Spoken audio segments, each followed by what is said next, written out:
We're going to go ahead and get started. And I want to first of all welcome everybody to the February 12th meeting of Forward Pinellas. Good to have some folks here. I'm looking forward to engaging in some dialogue over the next couple of hours. Commissioner Long, are you going to give us the invocation and then lead us in the pledge? Oh, I am. Thank you so much. Just let me. You want us to stand or sit? Yes, please stand. Thank you. And hold on one moment, please. Okay. Thank you, Commissioner Eggers. Yes, ma'am. All right. O God, for whom all power comes, by whose divine will we must all abide, we thank you for our civil liberties and our freedom, for our opportunities and our privileges. We beg of you to bless, assist, and enlighten the members of this board here in our county. May we all prove worthy of the confidence placed in us by our fellow citizens. May we be just and upright in our thinking, honest in all our actions, and even be guided by a true conscience in the actions we propose or vote on this afternoon. Please forgive us, dear Lord, all of our mistakes and selfish tendencies, and help prepare us for our good deeds for an eternal life with you, through Christ our Lord. Amen. Amen. Amen. I pledge allegiance to the flag of the United States of America and to the republic for which it stands, one nation, under God, indivisible, with liberty and justice for all. Thank you, Commissioner Long. Welcome. Okay. Let's see. Yeah, I will. Just one second here. Yeah, let's start with introductions. Commissioner Long, will you? Whoop. Got you just in time. Let's start with down at your end. Thanks. Hello, everyone. I'm Commissioner Long, and I am a county commissioner here and represent the entire county. Sandra Bradbury, Mayor of the City of Pinellas Park. Good afternoon. I'm Karen Seal, and I'm a Pinellas County Commissioner. Good afternoon. Brandy Gabbard, City of St. Pete, District 2. Afternoon. Ken Welch, County Commission. Garden Rice, St. Pete City Council, District 4, and Vice Chair. Dave Eggers, Pinellas County Commission. Whit Blanton, Executive Director. Michael Smith, Commissioner, City of Largo. Susie Sofer, Commissioner, City of Bel Air Bluffs, representing the inland communities. David Albritton, Clearwater City Council. Julie Ward-Bajowski, Mayor of the Great City of Dunedin. Thank you all. All right, we're going to go straight to citizens to be heard. Is there anybody that would like to speak to an issue that's not on the agenda? Okay. Yeah. Ron, you're going to speak on public hearing? Is there public on US 19? Is there an item there? Make sure that there's an item. The US 19 north of Curlew. So that would be, we could have that at the, under the presentation 7F, or we could have it now. Can you hang around or? Okay. And we're going to have some discussion about US 19 interchanges, design alternatives. Okay. All right, so we'll go ahead and get started. Floor is yours on the recognitions and announcements. Okay. Well, first I'd like to acknowledge a new planning member of our staff, our team, Nasheen Rahman. Nasheen is here. She's going to stand up and wave at you all. We're really pleased to have her here. She has a Bachelor of Science degree in Environmental Science and Policy from the University of South Florida in Tampa, and she's actively pursuing her master's degree now. She's been hired to primarily take the lead on our land use cases going forward, and we're super excited that she's here. She went to school with Jared Austin of our staff and came really highly regarded, and we're excited. That's Nasheen? Nasheen Rahman. Nasheen. Welcome. Yes. Welcome, Nasheen. Welcome. Good to have you. And if you could join me downstairs, Okay. we're going to recognize Miss Javon. I don't know what to say about her. Oh.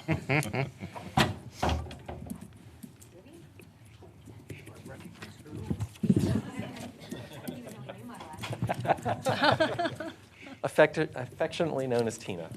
So this is Tina's 5th year with the Pinellas Planning Council, or Ford Pinellas, for most of that time, and she is really the glue that holds us all together. She's just makes us hum, and so we really appreciate all that you do, and you've done a great job, not only working with me, but with working our land use team and serving the board. So just want to thank you for the 5 years and look forward to a lot longer tenure after that. Amen. And I was just going to say thank you for all that you've done as well. It really worked well with our office, which I'm sure is the same that you work with every office, making sure that we're ready to do the business of the people of this county. So, and take pictures and make us look crazy up there. And no, you make us look good. So thank you for all that you've done. Appreciate it. I want to say one more thing about Tina. One of the things she really does is she kind of brings the staff together. She really functions in a role that is the conduit for information, whether it's coming from human resources or it's coming from other departments in the county. And she is taking the lead on organizing our Volunteer and Service Day on Monday of this week, where we're going to be doing some bayfront cleanup in Oldsmar. And Tina made that all happen, and so she's really good at pulling those things together. Yep. Thank you very much. Yeah, let's do that here.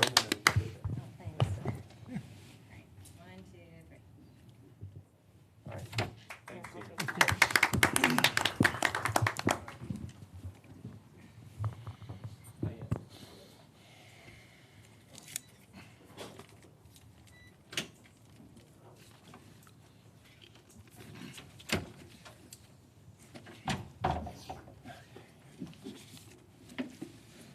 All right, the next thing I'd like to bring up is a little bit of sad news, disappointing news for us, and that is the departure of Hillary Lehman, our communications specialist and outreach manager. And Hillary's been with us for 3.5 years. You know Hillary, you've seen Hillary many times at our meetings, and she's leaving us to take a job with Eckerd College in St. Petersburg. I think, Hillary, would you like to come up and say a few words? She has just been tremendous. She's elevated our game tremendously here. We're a completely different agency in a lot of ways because of Hillary, and I just want to say thank you personally.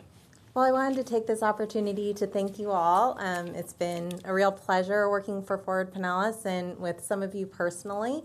When I started here, like many of our residents, I think, I didn't know what a complete street was, and now that's something I'll take with me and advocate for into the future. It's sad and hard to leave, but I'm having a baby in July, so it was a good opportunity to be closer to home. So thank you all. I appreciate it. Hillary, congratulations. Congratulations. Congratulations on your move. I'm really Thanks so happy much. for you, and you've really elevated your position here all on your own, and hopefully our staff and our board here continues to recognize the importance of that position and all of the work that we're doing from the beginning to the end. So you've done great stuff here, so thank you so much. Thank you so much. Yeah, appreciate it. She's really, just say she's really set a high standard for the next employee, and we have over 60 applications in, and it doesn't even close till February 28th, I believe. So we've got a little bit more time. So our work cut out for us to really go through all those applications and find the right best fit. But we're looking forward to doing that as well. Yeah, congrats again, Hillary. Okay, we have a consent agenda with, I think, just 5 items on there. Approval of the minutes of January 8th meeting, the approval of the committee appointments, acceptance of Q1 financial report, approval of additional waterborne transportation subcommittee member, approval of procurement 2001 planning consultants. Does anybody want to pull anything off of the consent? Do I have a motion for approval? Move to approve. Consent. Okay, we got a motion down here and a second from Commissioner Long. All in favor say aye. Aye. Any opposed? Motion carries unanimously. Did you need anything? Okay. All right, we're going to start the public hearings. Metropolitan Planning, we'll conduct MPO first, followed by PPC. TIP amendments require a roll call vote. We'll go straight to the annual adoption of the regional transportation priorities. I'm going to first ask Chelsea to come up here, and then I'll have Jensen come up and say a few words about another item. Chelsea? All right, so typically we bring to you adoption of your annual priorities in the June-July timeframe. Because of some of the restructuring, or as we called it last month, the evolution of our regional planning process, the regional priority lists are done a little bit earlier this year. So first you'll see in your packet and up here on the screen is the Tampa Bay Transportation Management Area Leadership Group priority list. This group consists of representatives from each of the 3 MPOs in Pinellas, Pasco, and Hillsborough counties. And they come together regularly to take action on a set of priority transportation projects for the urbanized area. So what you'll see in front of you is a list of the funded priorities. Just like all of our other priority lists, we do keep these projects on there until they are 100% complete. So that's why those are broken out at the top. And then at the bottom, we have our top priorities for the Tampa Bay region. These are very similar to the priorities that we had last year, with the addition of the regional rapid transit and the I-275 corridor. That's a TBARTA priority. And also support for HART's exploration and negotiation for use of the CSX right-of-way for passenger transportation. Bit of a mouthful. But typically the process is the regional bodies will take action to support these regional priorities, and then they are forwarded to each of the individual MPOs for endorsement, at which time we'll pass that on to DOT for funding. The second list that you'll have in your packet is for the Chair's Coordinating Committee, the CCC, and this body represents the MPOs from the broader 7-county region. So with the TMA falling within that kind of CCC umbrella now, the TMA endorsed their priorities for the urbanized area, and then that was sent to the broader CCC region to add in priorities from the surrounding counties, Hernando, Citrus, Polk, and Sarasota, Manatee. So you'll see on that list, there are additional projects that include the TMA list, but also add in those other priorities, and those 2 lists are intentionally consistent with one another. So you'll see the same priorities for the 3 counties on the 7-county list. So we are asking that you take action to approve these regional priorities, and then we will forward those on to DOT for consideration with the development of the next work program. Okay. Hold on one second. That's okay. First of all, thank you for summarizing that so quickly and eloquently, as you always do. Just bring up a little bit where the discussion, not only in our own county, but also in the region, where the discussion of US 19 continuing northward and all the work, where does that fit in, and where does it kind of get pushed off of a list, and just a little bit of that if you could. Well, the US 19 projects, you've actually just adopted your long-range transportation plan, and in that plan it does include all of the priorities within Pinellas County. That includes the interchanges along US 19 at Curlew, Tampa, and Nebraska Road, yes. On the regional lists, we try to pick and choose a couple of projects from each county that are of that broader, regionally significant impact, and also those that are ready to go. Currently, the Curlew Road interchange is already funded for construction in the 5-year work program. The Tampa Road interchange is already under design and has advanced right-of-way, I believe, in the work program. That one's moving forward. The interchanges north of Nebraska, you'll get a presentation on that later this afternoon. Those are currently being reevaluated, so they're not really at a stage that's ready to advance them for construction like the Central Avenue Bus Rapid Transit would be, say, in the St. Petersburg area. So we continue to keep those on the Ford Pinellas multimodal priority list for consideration by DOT. These are just really those few that kind of rise to the top that the whole region wants to come behind and support at this time. Okay, the only part there that I kind of got was the 2 per county kind of thing. Yes. Which I understand, and there's 2 on here that certainly are high in priority, but that one certainly is right up there with most of us here on this board. That I just didn't want to lose sight of that.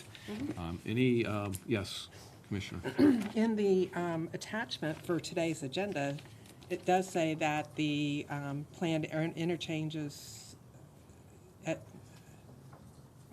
never mind. Great. I thought that we were still including the option to do overpasses north of Nebraska. Currently in the long-range plan, that option is considered in there, but because the evaluation is currently underway, we don't have a project to say this is what we're doing at this point until that reevaluation is complete, and then we'll know what the actual project is. But the long-range plan does account for any options going north of Nebraska.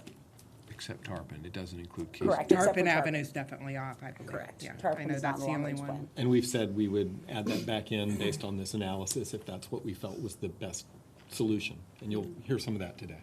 Okay. I look forward to the presentation. Yeah, Commissioner Smith. I'm just curious. I see the CAC voted 19-3, and they had no real concerns, comments. But what did you get a gist of why? There was a little bit of discussion before the vote was taken on the fact that there were toll facilities included in the funded priorities section. During the vote, no member came right out and said, I'm not voting because of this, but the only negative comments we heard were concerns about there being tolling facilities included. Okay, thank you. You're welcome. Any other questions? No, go ahead, I'm sorry, go ahead and make your motion. Oh, move approval. Second. Second, Commissioner Welch. All in favor, say aye. Aye. Any opposed? Motion carries unanimously. We're going to have Jensen Hackett of Oh, DOT come excuse up me. because there was a walk-on TIP amendment, and I want Jensen to address that today. And for all of you, just check your cell phones and make sure they're turned off, please, since yours truly forgot to do it himself. Thank you, Jensen, good to All have right, you. good afternoon, Board. Jensen Hackett with the Department of Transportation. So we had a proposed TIP and STIP, this TIP amendment for you guys to approve. It was a walk-on because there was a little bit of time crunch to get this, as construction on this, I believe, was going to be started later on this month. However, I got an email at about 11:37 this morning saying that the Federal Highway Administration actually already authorized the funds for this project. So we no longer need this to be a TIP or a STIP amendment. So that's me negating this. What it was going to do is it was going to be a scope change. I know in discussions with the City of St. Pete for the 10th Avenue South and 11th Avenue South over Booker Creek, that both of the culvert/bridges were supposed to be replaced, and the City of St. Pete didn't want to spend over, I believe it was $5 million on this project total. So we were going to condense that scope down, but now that we've already gotten federal highway authorization on this, that will be taken to the construction phase. And during that phase, since the limits cover both bridges, we can narrow that down to just the one bridge, which is what St. Pete wants to do over 11th Avenue South. So we will not need any TIP or STIP amendment here today from you guys. Okay, thank you. All right, thank you. Appreciate it. All right, at this time, we'll begin the Pinellas Planning Council public hearings. I'll first ask that for Pinellas staff present the items, and any of the applicant local governments desiring to do so may address their items. Once this report is given, I will ask for proponents of the proposals, then opponents, and finally any other citizens who wish to comment or ask questions. Will there hear any rebuttal by the applicant as necessary, and a staff response or summary. At that time, the board will ask questions, close the public hearing, and the board will deliberate and take action. Hello. Hello. All right, today I'll be walking through case CW 2004 submitted by Pinellas County. So Pinellas County is seeking to amend a property from residential low medium to residential medium. And the purpose of the proposed amendment is to allow for the development of additional multifamily units on the currently existing property. The location is at 4700 46th Avenue North. The area size is roughly 1.69 acres. The existing uses are residential, and the surrounding uses are residential, institutional, and commercial. Here you can see just the front of the subject property and the currently existing residential that's on there. And just adjacent to that too, you can see the open land that they have where they intend to put the proposed development. Here you can see just north of the subject property, some of the residential.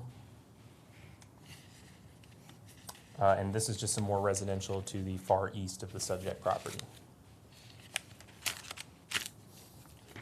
Here you can see the current category of residential low medium, and while our category of residential low medium would allow additional development than what's currently allowed, or than what is currently on the property, it would not support the additional 13 units that the applicant is requesting for this property. Hence the proposed change to residential medium, which would support the redevelopment of this property with the additional units proposed. On conclusion, we believe that the proposed amendment is appropriate for the intended purpose and is consistent with the locational characteristics of the, that's supposed to say residential medium category, my apologies. And on balance, it can be concluded that the proposed amendment is consistent with the relevant countywide considerations contained in section 6531 of the countywide rules. Here's just some of the relevant countywide considerations that we take into consideration when looking at these cases. And there were no public comments for this case. Are there any questions? Yes, Mayor. The surrounding properties are not consistent in size. So on average, what is the units per acre in that area? I don't know the average in the area. I know it's the residential that's primarily around it on our countywide plan map category is residential low medium, which allows up to 10 units per acre.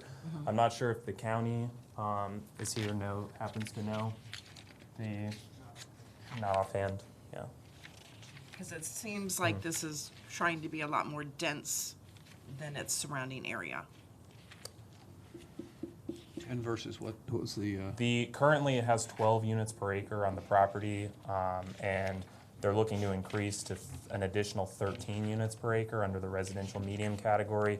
The surrounding residential land use on our map is primarily residential low medium, which allows up to 10 units per acre. So they want the 12 plus 13 more. Correct. Which the current residential low medium category would support additional development than what's currently on there. However, not the proposed 13 units, correct. Any other questions? Thank you. Anybody from Pinellas County have anything?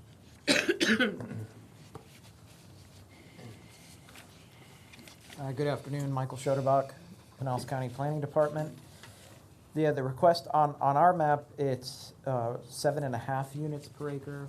Right now, we're requesting up to 15 to allow for the additional multifamily residential on there. The site contains a 12-unit multifamily building, which has existed since 1973. This is also located within our Lealman Community Redevelopment Area. So this type of development is sought after in the area, a mix of these residential. Some of the surrounding residential is mixed. There's single family, there's duplexes, there's triplexes. This is an apartment, so this has the highest one nearby. It's also a short distance to the west is the 49th Street corridor, which is a commercial corridor. People can walk through, get transit. So we see this as a logical increase, and the size of the site perfectly fits this increased density on here. Thank you. Any questions? Do you think it's going to set a precedence if somebody wants to gobble up the properties across the street from it and cause those to increase as well? No, the only, just closer to the overhead. So here's 49th Street, 46. Property is bordered by Joe's Creek here. These properties are pretty much well established and developed. This one has an old house on it, and it's closer to the 49th Street, which has more commercial uses. Potentially that one could come in, but with the other ones already established with single family and duplexes, at this time I really don't see that it would march further inland, or further east, as I should say. No, I was worried about west and north. Well, west potentially, but up in here again, these are all well-established neighborhoods that, as of right now, I don't see that, and we haven't been approached for any kind of redevelopment in that. But we've been getting a lot of infills in the Lealman CRA, which are mostly single-family or duplexes, has been the major redevelopment of residential in the Lealman CRA. Anybody else? Thank you. Applicant representative, like to make any comments? How long do they have? 3 minutes. Hi, Good Katie. afternoon. Welcome. Katie Cole with the law firm of Hill Ward Henderson, representing the owner. In response to Ms. Bradbury's question, this is a county amendment, and as you can see, this is the county land use map, which I know you all aren't looking at that, but just for a point of clarification, this area here, which is one of the things that the applicant discussed a lot with the county, obviously bordered by Joe's Creek, and creates a different situation than the rest of the area around here, which is why the county felt that this was appropriate. Additionally, the zoning on this site and on these sites here near Joe's Creek is residential medium, allowing for multifamily, and ironically the land use was inconsistent with that zoning, and so this request for a land use map amendment at the county is not accompanied by a zoning map amendment, which would have normally happened, but the zoning did already allow this 15 units per acre and multifamily. The consistent with the new Leoman CRA overlay, which encourages this type of development in this corridor. That is why the owner sought to make these changes. As you all are aware, the Leoman CRA also is to have, the county is working to implement some changes on site plan as well. And so while that has stalled a little bit at the county level, the owner anticipates incorporating those design changes as well into the site. If possible. Thank you, Katie. Any questions for Ms. Cole? Okay, thank you. Appreciate it. No other questions? I'll go to any other proponents for the project that are here that'd like to speak. Any opponents? Let me see. I don't think I have anybody for 6B. No. Actually, I do have Katie. That was it. So with that said, bring it back to the commission or the board. Approval? Question. Just in practical terms, what's the maximum number of units that can go on this property? Under the current proposed land use category? If this is passed. It would be 15 units per acre. So for this parcel, just give me a number for this particular parcel. It would be 25. 25? Yeah. Okay.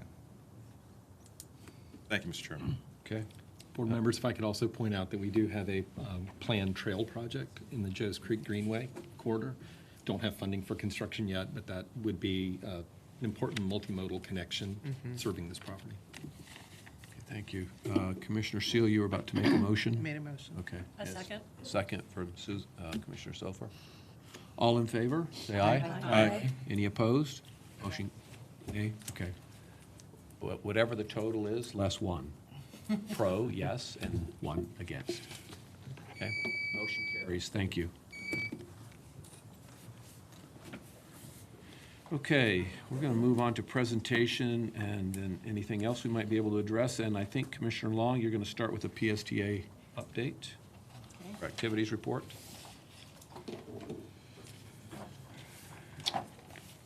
Oh, guess what? I don't have one. You don't have one? Okay, wow, that was short.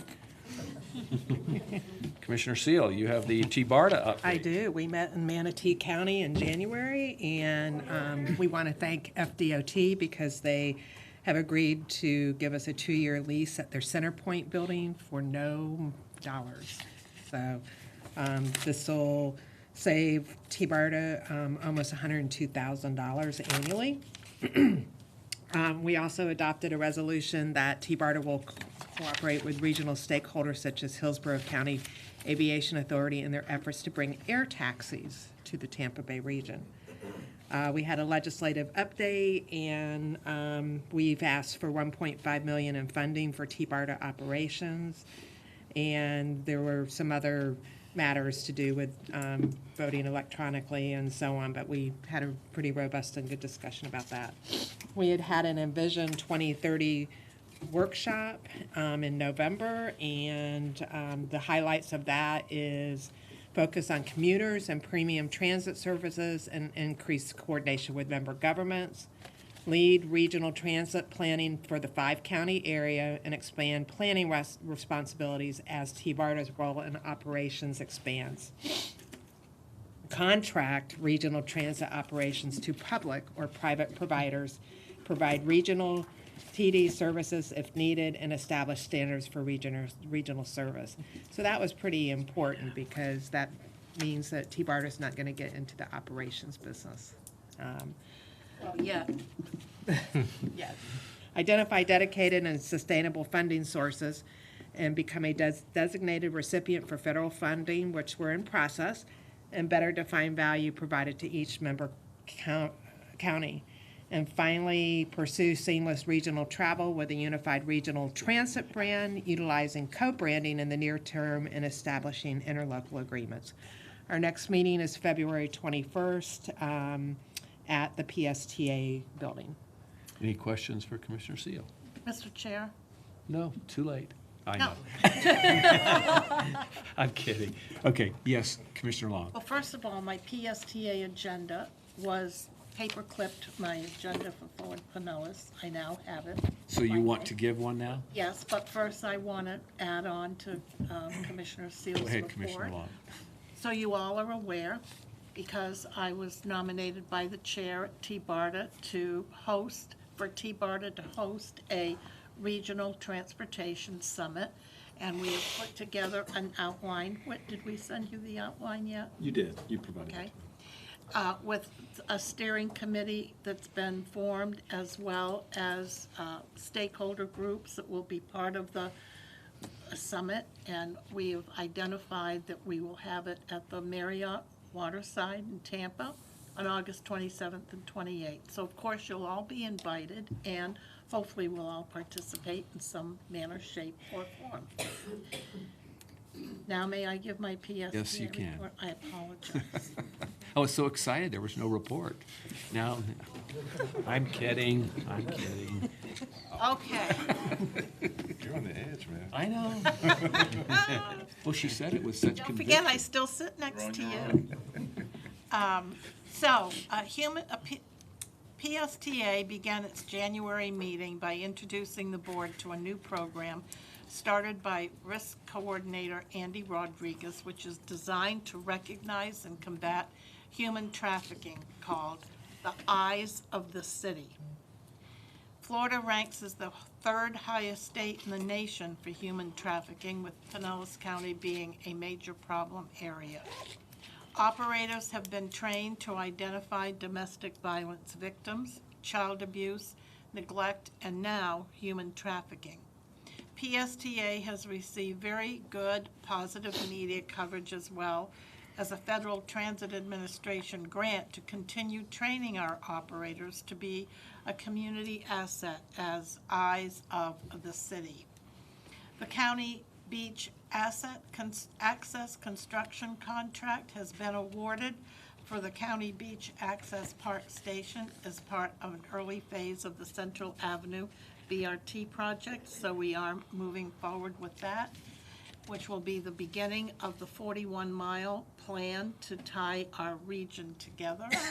This will be the westernmost station of the BRT project, and it will be eligible for reimbursement when the federal funding is received. In the meantime, this stop will serve as the new end-of-line station for the Central Avenue trolley service as early as June of 2020. So I'm also excited to announce the new smart card and mobile app for transit fares in the entire region, which is beginning a public beta test early this month. In preparation for Flamingo fares, PSTA revised its fare policy to allow for more efficient fare purchases, streamlined boarding, and best value options to our customers. Fare capping is considered a best practice for new fare systems. Fare capping offers a best value option whereby a customer loads money into an account to be used as stored value, almost like cash, on a smart card or the mobile app. As the customer pays per trip to ride the bus system, these fares paid accumulate in the customer's account. Once the accumulated cash fares reach $5 in the day, the customer earns a $5 day pass. Once that day pass is earned, there's no further expense for the customer to ride that day. It's a daily fare capping. PSTA will also offer monthly fare capping, which works off a calendar month. Once a customer has paid $70 in a calendar month, the customer will earn a monthly pass. Once a monthly pass is earned, there's no further expense for the customer to ride for the rest of that month. Customers may earn a monthly pass within as few as 14 days. So stay tuned for the full flock of Flamingo to launch later this spring, just in time for all of our tourists and vacationers from college break. Our January board meeting will be held on February 26th at 9 a.m. at PSTA. Thank you. Thank Mr. you Chair. for the report. Any questions for Commissioner Long? Okay. All right, we're going on. Chelsea, coming back up for a presentation on the safety performance measures, targets. Thank you. Well, this is an action item. All right, so this is the time each year we bring to you our safety performance measures and targets.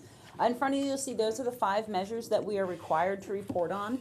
And then we have to update our data every single year and evaluate our progress made towards these, towards the targets that we set for these measures. So the way the process works is first the Florida Department of Transportation, FDOT, they set their own targets for each of these 5 measures. And then each of the MPOs in the state of Florida, we have the option to just support the DOT targets, or we can choose targets of our own.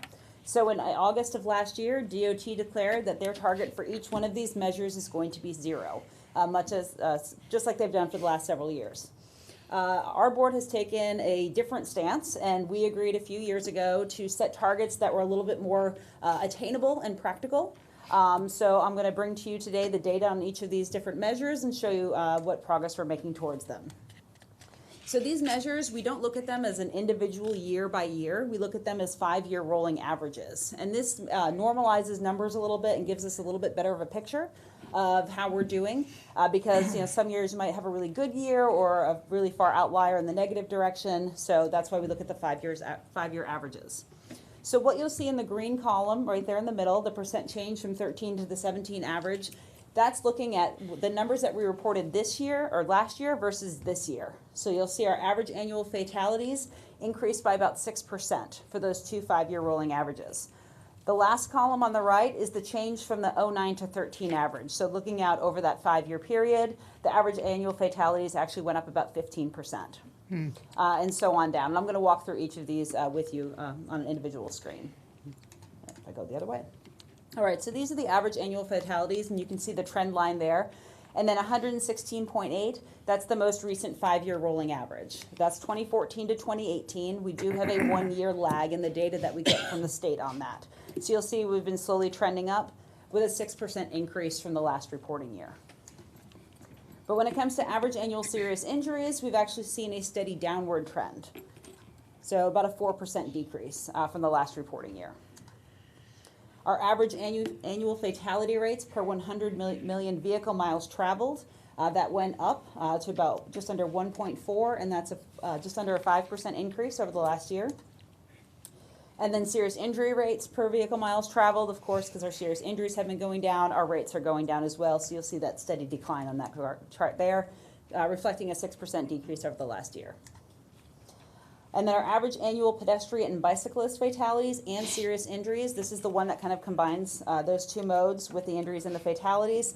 It's kind of gone up and down over the years. It's a little bit higher again this year versus the previous reporting period, but it's only about a 1.65% increase. So what we're looking to do, in the past, the methodology that we've used is we've looked at our best year and our worst year in the last 5 years, and we looked at the percent difference. And we took that percent difference and we applied it to the most recent year to get our target. What this has done is kind of caused us to each year kind of have a moving target, so it's really hard to identify our trends based on the targets that we set. So what we're recommending is that 2019 targets column on your screen. Those are the targets that this board sent last year. And we are recommending as a staff, and we did get input from our committees as well of support, that we retain those targets and we keep measuring them going forward. If you recall our last presentation on crashes, we had about 96, I believe, fatalities in just calendar year 2019. So the target that we're setting is a little bit higher, but again, that's for a 5-year average, so it takes into account some of those fluctuations that we'll see in the numbers. And then the last column you'll see is the percent difference between the most recent reporting period and where we are now. So to attain our target, we do need to see about a 20% decrease in average annual fatalities, about 20% decrease in serious injuries, and so on down. But you'll see on that last one, to attain our target for average annual pedestrian and bicyclist fatalities and serious injuries, we only need to see about a 5 to 6% improvement. So that's the staff recommendation. The committees did weigh in and support staff's recommendation, but they did want us to also say that while we support these targets, the ultimate goal should be 0 fatalities and serious injuries on our transportation network, but we're looking for a recommendation from you today. Any questions? Move to accept. Okay. Second. Did you get that? Just maybe a couple comments. One on the differences in the increase on the fatalities and the decrease on the serious accidents. What's that? Maybe an explanation for that. Could be any number of factors. One thing that we have been looking at is vehicles have been getting more safe. A fatality crash is usually very high speed, very dangerous, results in a fatality. So I think that's why we're probably not seeing those numbers improve a lot. But when it comes to serious injuries, because of the safety of the vehicles, maybe people are driving slower because there's more traffic, so the crashes are less severe. There are a number of factors that could play into that. And then the other question is, are we doing anything different this year than last year from the marketing standpoint, so to speak, on get the messaging out to our residents, awareness, education, anything else that gives us a belief that we could actually drive towards these numbers? Absolutely. I mean, at the statewide level, just texting while driving. The laws have changed a little bit for that, so that may move the needle. Our own agency, we have just kicked off, or we're about to kick off, a Safe Streets, which is a Vision Zero program to help improve safety on our transportation network, and we're hoping to track these over time to see what the impact may have on some of these numbers. The state has also produced a number of videos and PSAs, public service announcements. So I think those are all combinations of things, and really where we drive these numbers down is through our transportation improvement program, and it's in the projects that you vote for to advance. And so we take a real keen eye on things like safety measures, the mid-block crossings, the roundabouts, other kinds of strategies that do in key areas where we have these conflicts, create more awareness, create more visibility, and if necessary, slow down traffic so that they're traveling at the speed limit. Yeah, clearly those two. Did you have a comment? Yeah, go ahead. Thank you, Chair. To follow up on that, I mean, so do we have a good sense of how our TIP projects are working to meet those goals? We are required, as we adopt the TIP every year, to demonstrate how we're making progress. Okay. And we do highlight the projects that were included in the most recent TIP that would help us to get there. Okay. This is only, I believe, our third year of reporting, so we're not really far along yet. But this board did take action, say with the US 19 projects, to say that we wanted some kind of pedestrian crossing every quarter mile. And that was only a couple of years ago. So hopefully, as we start with new projects and get them implemented, we'll start to see the fruition in that. Okay, thank you. Are there any thoughts or any, like when we start to find trends, you've given us some trends, but like areas of problems, there places that we can identify as not only a critical intersection, but, we've had problems in this, like mid-block crossings. I know that's not the case, but where we could let people know somehow that with some kind of marker that says, just be a little extra careful. This is an area that we've had problems with in the past.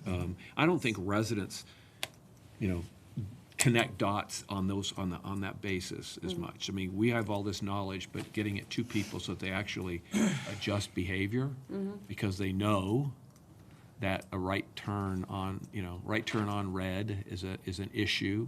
Making sure that if you don't have those special lights that tell you can't turn right, then be careful when you turn right.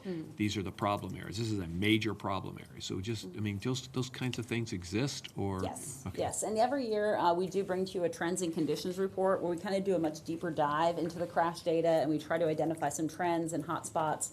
And then we turn to our partners at the local and state and county level to say, okay, you have an upcoming project. We know this is a problem. What can we include in this project to improve safety? Or maybe it's another separate side project that we can do to enhance safety at those locations. Last meeting, you had a presentation on the Pasadena Avenue corridor study, and a lot of the projects identified there were safety measures.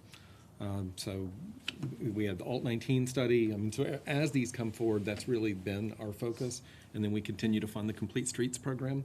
So those are all pieces of it. So we will continue to have that dialogue with you. And the Vision Zero initiative is going to be much more significant because now we're talking about spending dollars on education and doing videos and really promoting not only what are the problem areas and how we're tackling them, but how do people need to use the devices that we install properly so that they're used safely and appropriately. Yeah, and getting that message out, and that's the kind of the area that we're going to miss Hillary on for a while here. But I think that's the critical piece to this, is that we talk in a different a different way, but the folks out there, I mean, they're still not getting the message because not only, they have to engage, first of all. Sometimes we need to remind folks, in spite of their busy lives, what's going on in our community. And I just don't know that we ever do enough of that, so people can actually see problems ahead of time. That this is a problem area. Slow down and be extra careful. So, And the Drew Street redesign, I Yeah, mentioned that's that's another one. You know, this is something that we are a little hamstrung in that we are not able to use federal funds for safety projects on education right now, per federal law. So if that gets changed, that'll help us a lot with having that flexibility. So we're having to cobble together resources to do things like video and education awareness because our federal dollars are aimed more at projects. as long as we have those dollar levels identified, and there may be other partners that are out Partners there can that help us, that yeah. can help. That's right. Because on this issue, there's none more important. Yes? You brought up some wonderful points. And speaking of that, with your staff, they get the word out through Facebook for different activities that MPO is doing when we're doing the biking and things of that nature. Is there a way that we can get a copy of the FDOT ad about the crosswalks and everything to put on our Facebook page? Sure, and we've done that. We can, You know, yeah. to, We share a lot you of know, this kind in of media. get it out there once a quarter, you know, just Good to idea. kind of. I watched it on TV. I thought it was pretty cool. We'll get Hillary right on that for the next With 2 a little days. crosswalk guy. Anybody else have any comments or questions? And now this is an action item, right? Yes. So we're trying to approve these new targets, or I guess for the same targets that we've had for for the current year. Do I have a motion for that? Who is that? Thank you. Appreciate that. Any other comments, questions? All in favor, say aye. Aye. Aye. Any opposed? Motion carries. Thank you, Chelsea. Okay, you're staying right Yep, you there. got me Let's down. go right on. Go ahead. All right, so in November, you all adopted the long-range transportation plan, and at that time, we gave you a summary document and some appendices for that. Really, the kind of the meat of the long-range transportation plan are the maps and the tables. We want to show that the projects that we're advancing are fiscally constrained through the horizon year of the plan, which was 2045.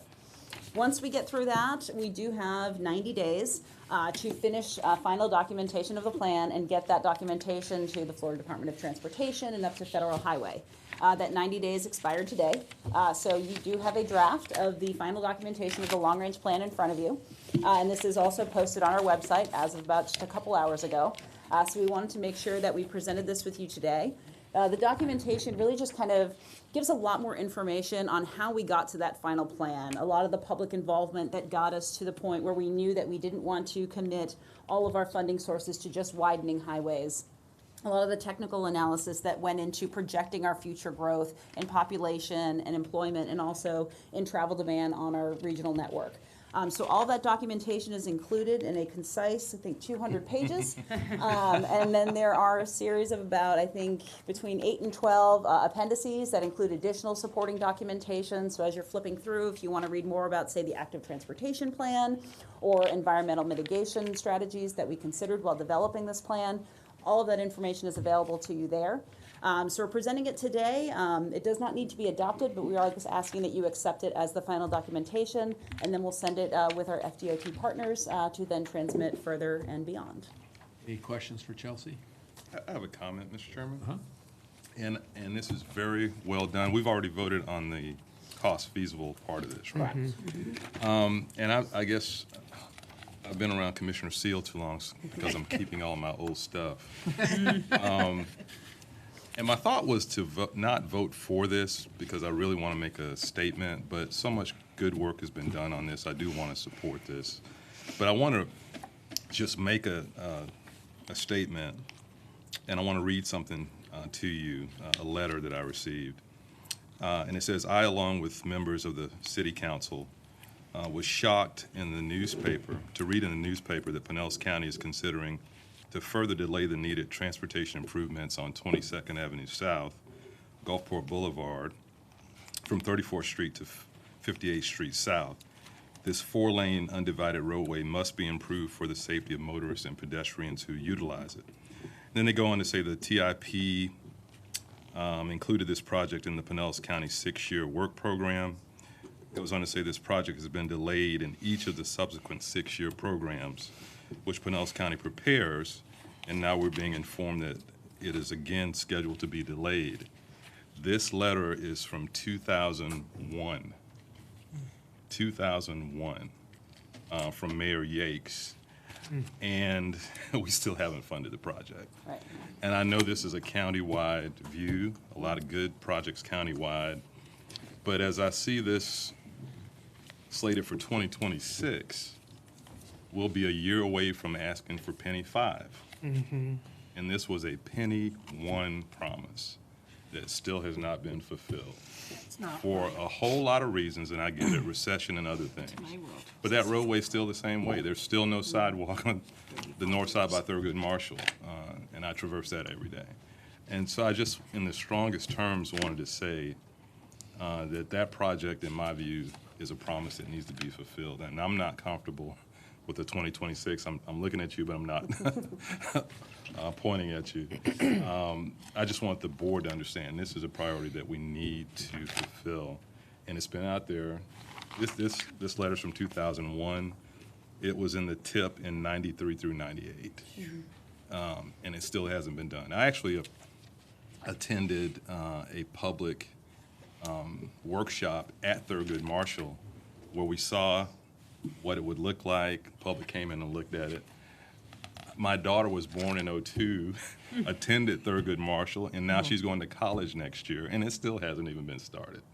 We can do better than this, and I know there are a lot of needs around the county, but that one, I just wanted to go on the record as saying that one really concerns me, that we're still saying 2026 for that section, and it is a major east-west, connects the beaches to Pasadena, Gulfport, St. Pete, and the interstate. It's important, and I just think we have collectively dropped the ball on that. So, thank you, Mr. Chairman. Commissioner Long. Thank you, Commissioner Welch, for making that very eloquent argument for moving this up. And I am not going to support this because I agree with Commissioner Welch that we can do better than this, and we have made promise after promise after promise. And we can't keep on doing that because we'll lose the faith and trust of our citizens. So while I get that these issues take a long time to percolate and plan and get all the dollars and so on and so forth, this is just not right. And so my question is, why can't this be a priority? Well, can I just add for clarity, Mr. Chairman? Yeah. That the reason I came around to supporting this is because this is a county project. And so I have spoken to Barry a few hours ago to let him know this has been an ongoing priority. So I think it actually comes back to us. Yeah. In terms of the county funding this and getting it moved up. Okay, well, But just, it's in here as 2026, and I wanted to make that statement before we adopt it. I'm still not going to support it because Okay. I think that we need to make a statement, and a very loud one, that we can't keep making these promises and then not fulfilling them. Well, And I don't know who dropped the ball or why it's the way it is, because maybe I just haven't been paying that close of attention. But maybe you can tell us what needs to be done to move this forward. This is a county project, and it is being funded by the penny. Okay, well, I'm So- mad at the county now, too. So I know, and honestly, I don't think we've had a chance to take a look at that. I mean, we know we've approved that, the implementation of the penny for the current budget year, but we're still Haven't figured out waiting. what we're Yeah. doing from penny one? So, I but mean, this is not right. I agree. The point is that we can change that once we take a look at and have the discussion with staff about their prioritization of the penny spending. So it's in our court. It's in our court, yeah. So, Okay, then I'm not voting on it here until we have that discussion.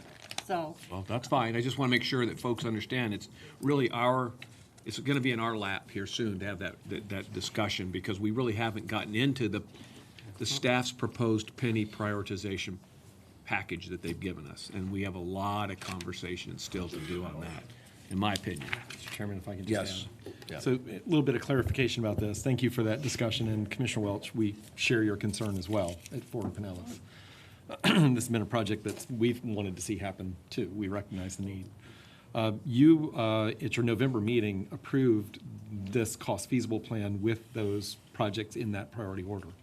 All we're bringing you today is the documentation that backs that up.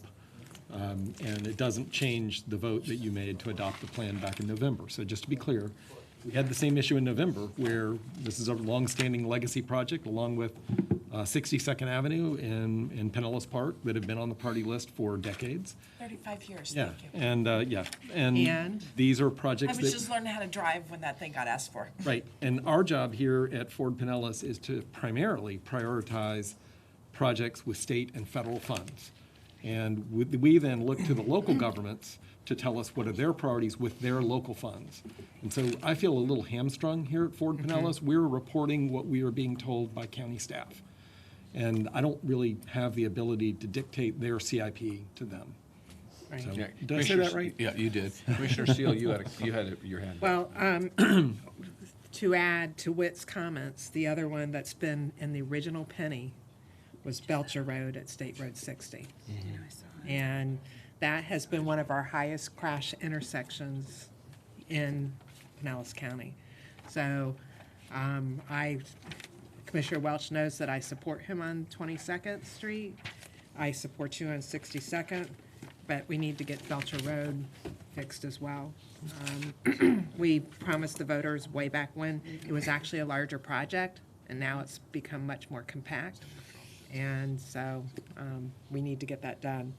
And I also do want to note in the 2026 to 2030, it does still show US 19 Alderman interchange. And in 2031 to 35, it shows the Klosterman interchange. So I'm happy about that. So, Yeah, Commissioner Long. so apparently, for whatever reason, and I'm certainly not prepared to give all those reasons, I don't even care. We obviously have some reprioritizing to do, if that's the right word to use, with our staff. We do. And maybe we need to have that conversation ASAP. Right, because we haven't had the penny conversation going into penny 4 yet. We have a huge list of, just so the rest of you all know, we have a huge list. But we really need to, we haven't prioritized them yet. Yeah.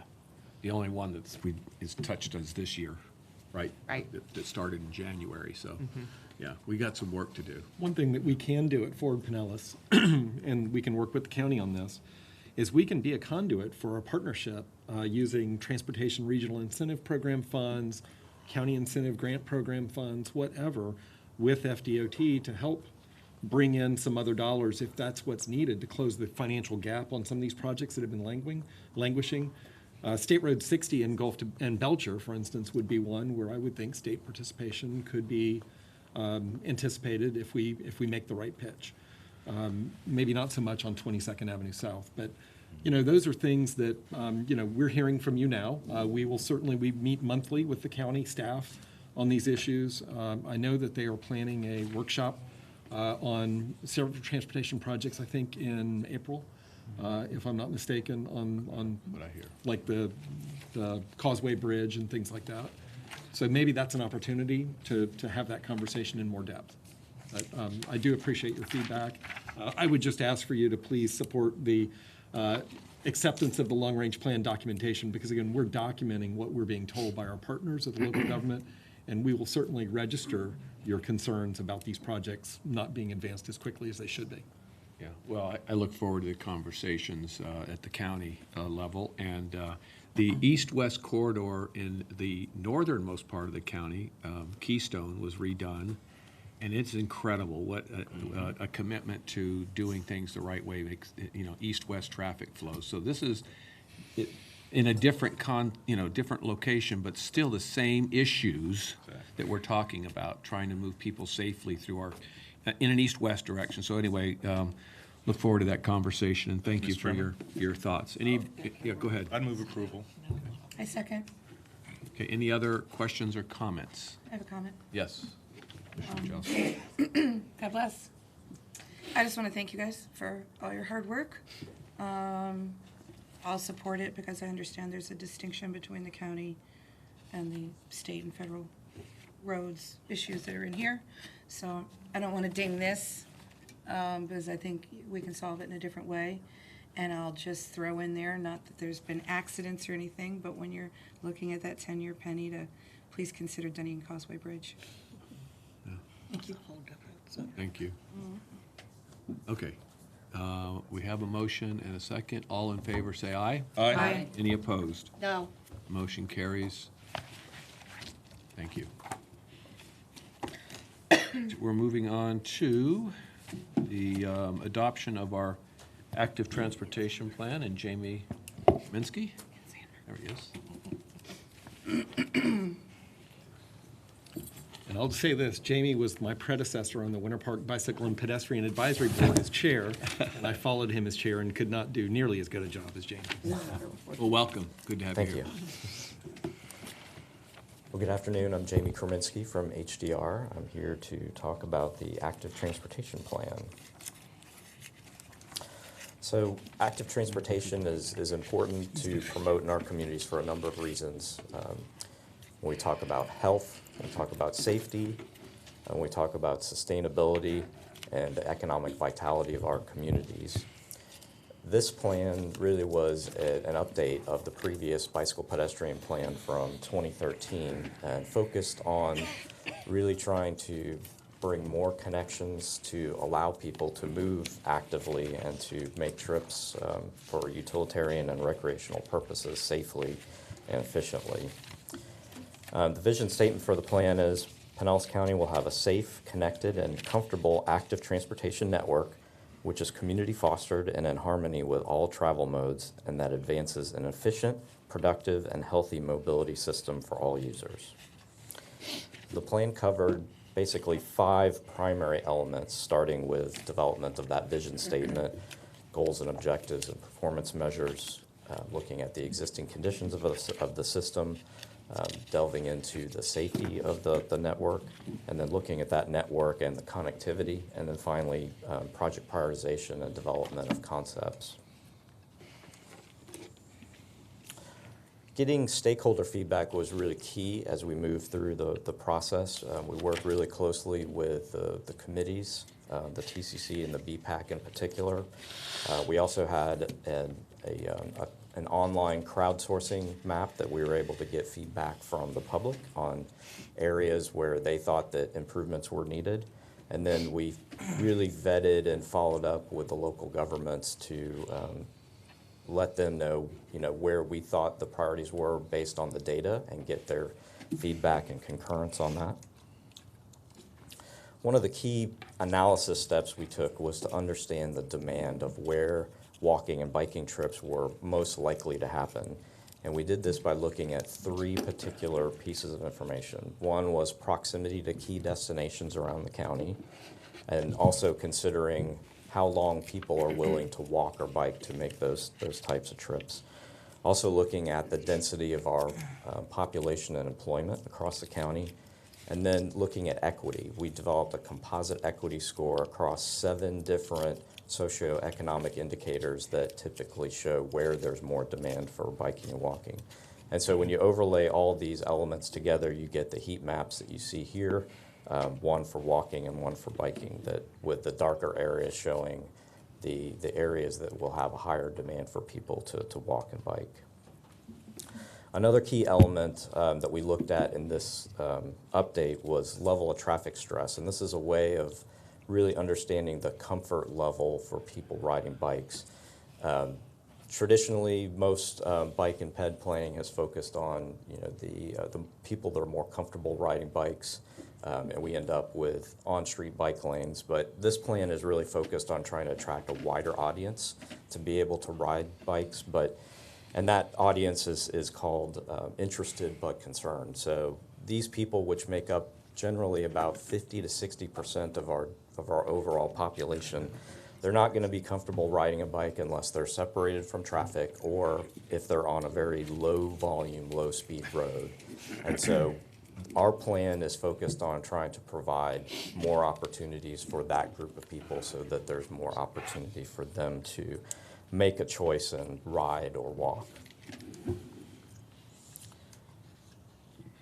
Our evaluation criteria for looking at the various projects, we had 9 of them that were strongly linked to the 4 goals of the project, and you see the goals on the left of this table.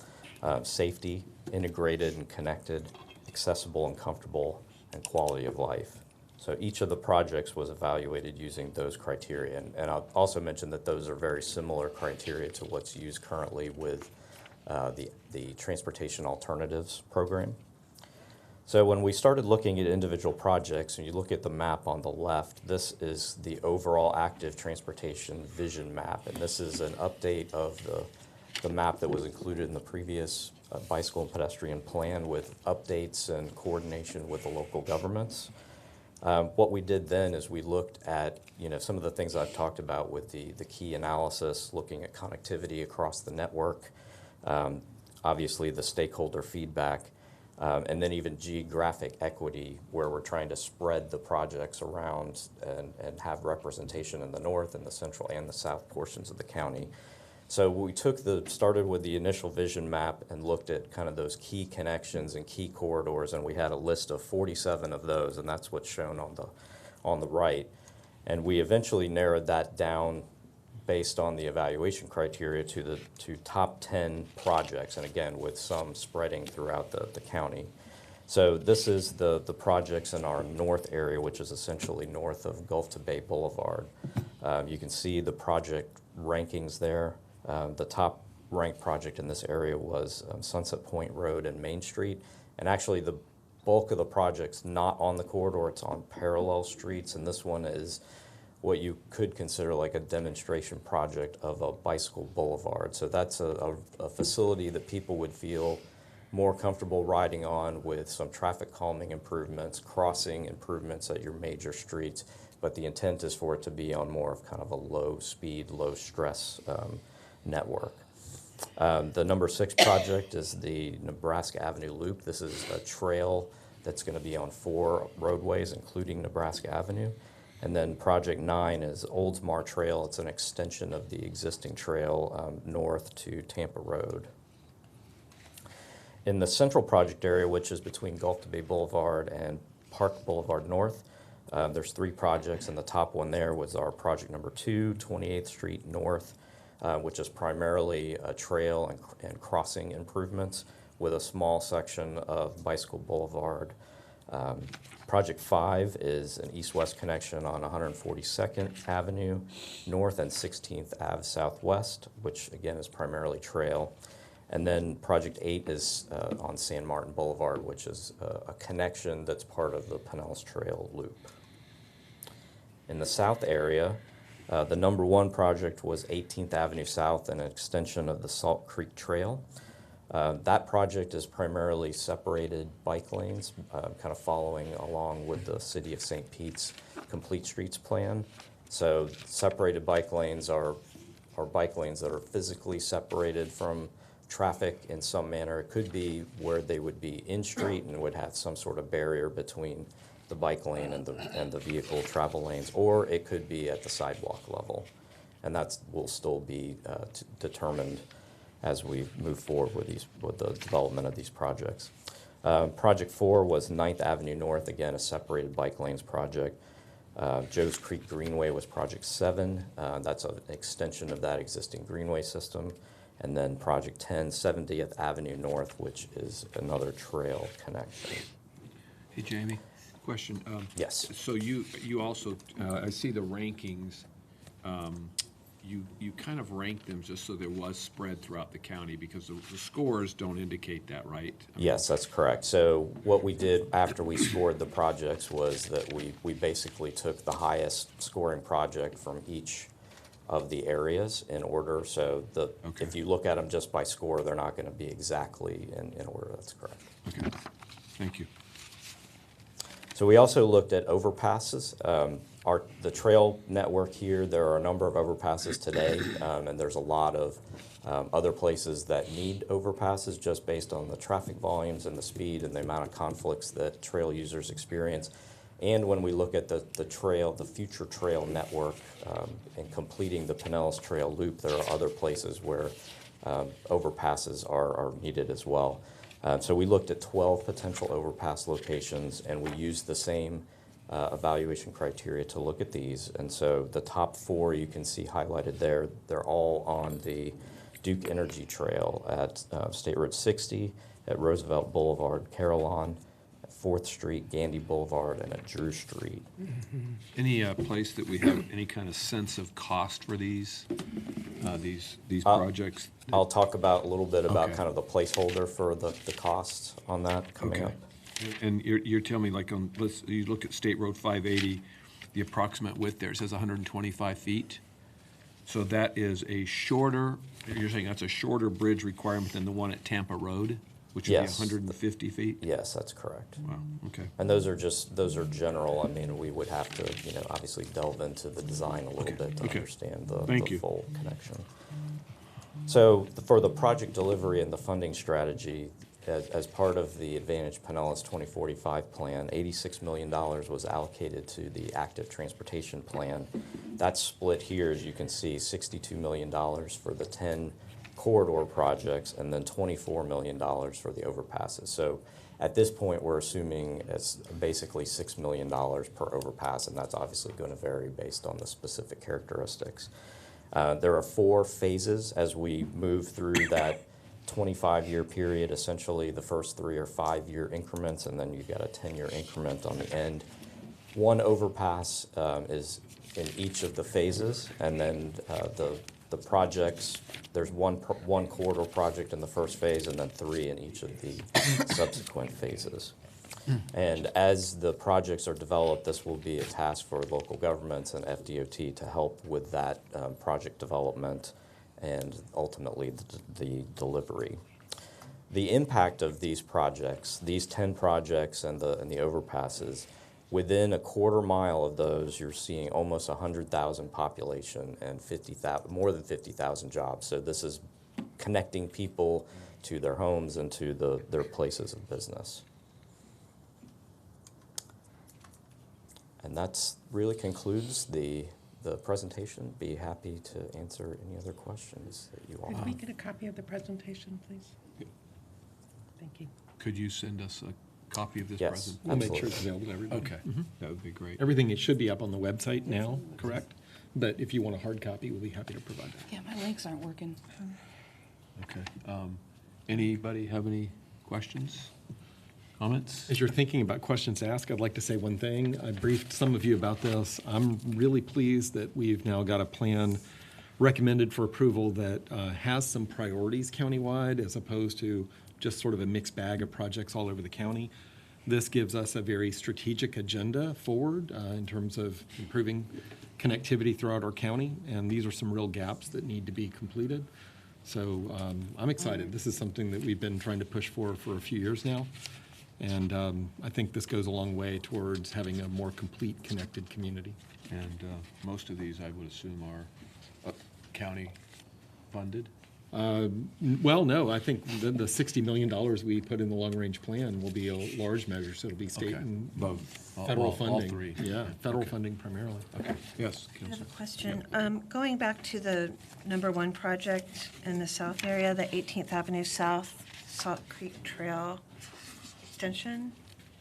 So I know at last week's St. Pete City Council meeting, we approved funding for, it was $50,000 from Forward Pinellas and $50,000 committed from the city for complete streets planning on 18th Avenue South. But the dimensions are slightly different. I mean, if this is too detailed, we can talk about it offline, but the complete streets planning grant was for 18th Avenue between 16th and 34th. And our project here seems to encompass a bigger area. So how do those two reconcile? Well, this is kind of looking at the bigger picture, and at the western terminus at 37th is the point where there is some existing bike infrastructure.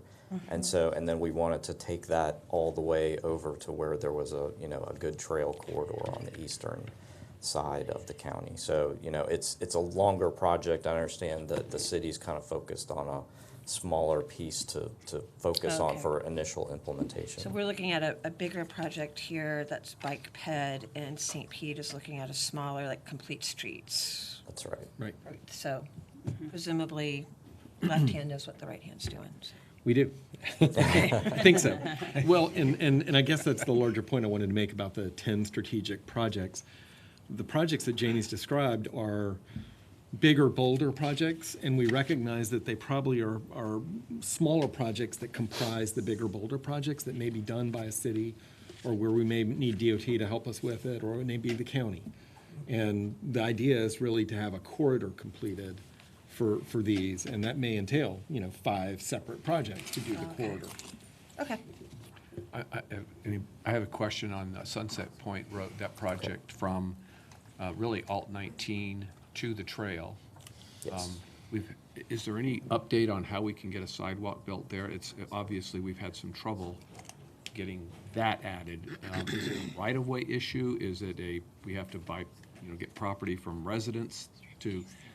We got a very active corridor there, and it connects to the trail not too Yes. far away. So you really can't walk. You have to walk in the street, or I'm assuming somebody's property. So I'm just wondering. Yeah, I know that there was a piece of sidewalk that was implemented there, and it's very tight right-of-way, and so I assume that's probably, that's one of the issues. That was one of the things that we looked at, that it was going to be very difficult to get the kind of facility that we wanted there based on the amount of right-of-way, but there was another possibility that was kind of more low-hanging fruit. So we for don't us. know the details again, whether Not we've approached the specifically. folks about it, or as far as purchasing.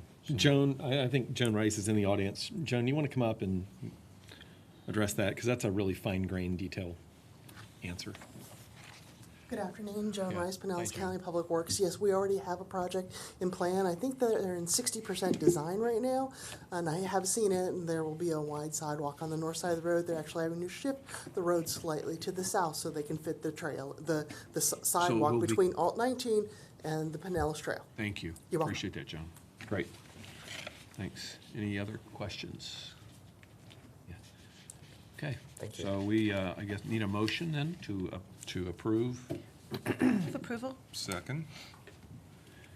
Okay, all in favor, say aye. Aye. Any opposed? Motion carries unanimously. Thank you. All right, we're going to move on to US 19 interchange design alternatives. This ought to be fun. Ken Spitz, you're the messenger. It's good to have you here. Thank you. Look forward to this dialogue. Good afternoon. Well, thank you. This is my first time before you, so Ooh, good. thanks for building up the Do I see a excitement flak there. jacket there, Ken? Kevlar? Yes. As mentioned, my name is Ken Spitz. I'm the Transportation Planning Manager for District 7 FDOT. We're going to talk about US 19 and a feasibility review. And the project limits go from US 19, at Tampa Road all the way up to all US 19. This review really began with the 2 NPOs and also the city of Tarpon Springs. Each of those groups has expressed their concerns about the continuation of the grade separation design.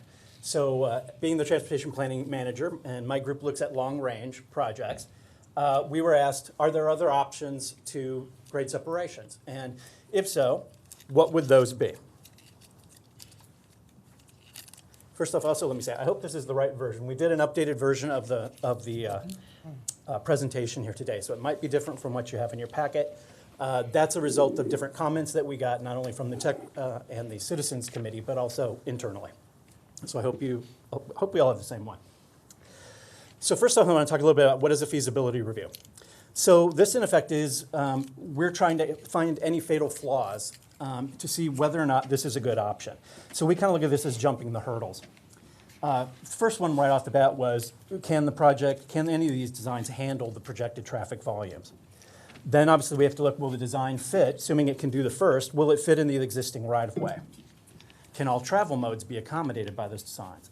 Can impacts that we do find along this analysis be removed or mitigated? And then also, how much would the design be to build? How much would it cost? So before we get into the details, I do want to have a few words of caution. Our review is based on our current traffic projections for 2040. As those projections change with different land use, obviously then the assumptions in this change. No additional through lanes are proposed. We looked at existing through lane setup. There may be changes in the number of left or right turn lanes, but the through lanes remain the same. All the designs and the right-of-way data and access impacts that are going to be shown in the presentation are conceptual only. This is a feasibility review. It's a planning level analysis. So obviously, if anything were to go further, we would have to go through the PD&E process, which I'm sure you're all familiar. That requires not only a more in-depth report, but public input prior to any action also. And as my bosses will tell me to remind you, there are no funds currently committed to build any of the options shown. Okay. So one of the questions is, we talk about innovative intersections. So why innovate the designs that we have out there now? Well, safety is a primary reason. Many of the accidents that occur because of conflicting movements, and primarily among those are left turns. Those are the ones that also tend to lead to more fatalities and more serious injuries. Obviously, that's something we have a problem with in the state, and we need to reduce that. Budget constraints are also important because these type of designs are also much less costly than grade separations. Congestion. The idea here is, can we do with what we have, make it more efficient? And so efficiency is a key part of that. And by doing so, reduce delay at the intersections. And then mode options. Are we taking into account the different walking and biking and transit in the designs? So hopefully this will work. I'm going to play about a 2-minute video. This is from the Virginia DOT. It's going to start rapidly, and then I'm going to cut it off at the end because they do a nice little commercial for themselves. Before you start it, can you just kind of give just a qualitative overview about what you're trying to accomplish here, just with this traffic flow? Just so when people start to watch it, they're not trying to figure it out. So. Okay. Well, you mean as far as these designs? Yeah. Or? How's the traffic? You're moving traffic from the right side over to the left side. Yeah, they're going to explain that in the video. Okay. Much better, much more eloquently than I could in only 2 minutes. I'm a technical guy. I could tell you for a half hour. Thank you. Okay. Appreciate it, Ken. Okay. Here we go. Hopefully it works.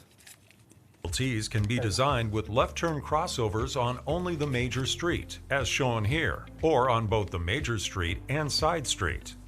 In advance of the main intersection, left turn vehicles use the crossovers to cross to the other side of the road, which allows left turns and opposing through movements to move simultaneously through the main intersection.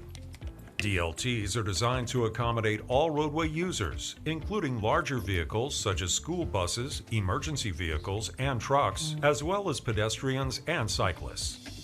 Let's take a closer look at how a DLT works for motorists when only the major street has the crossovers.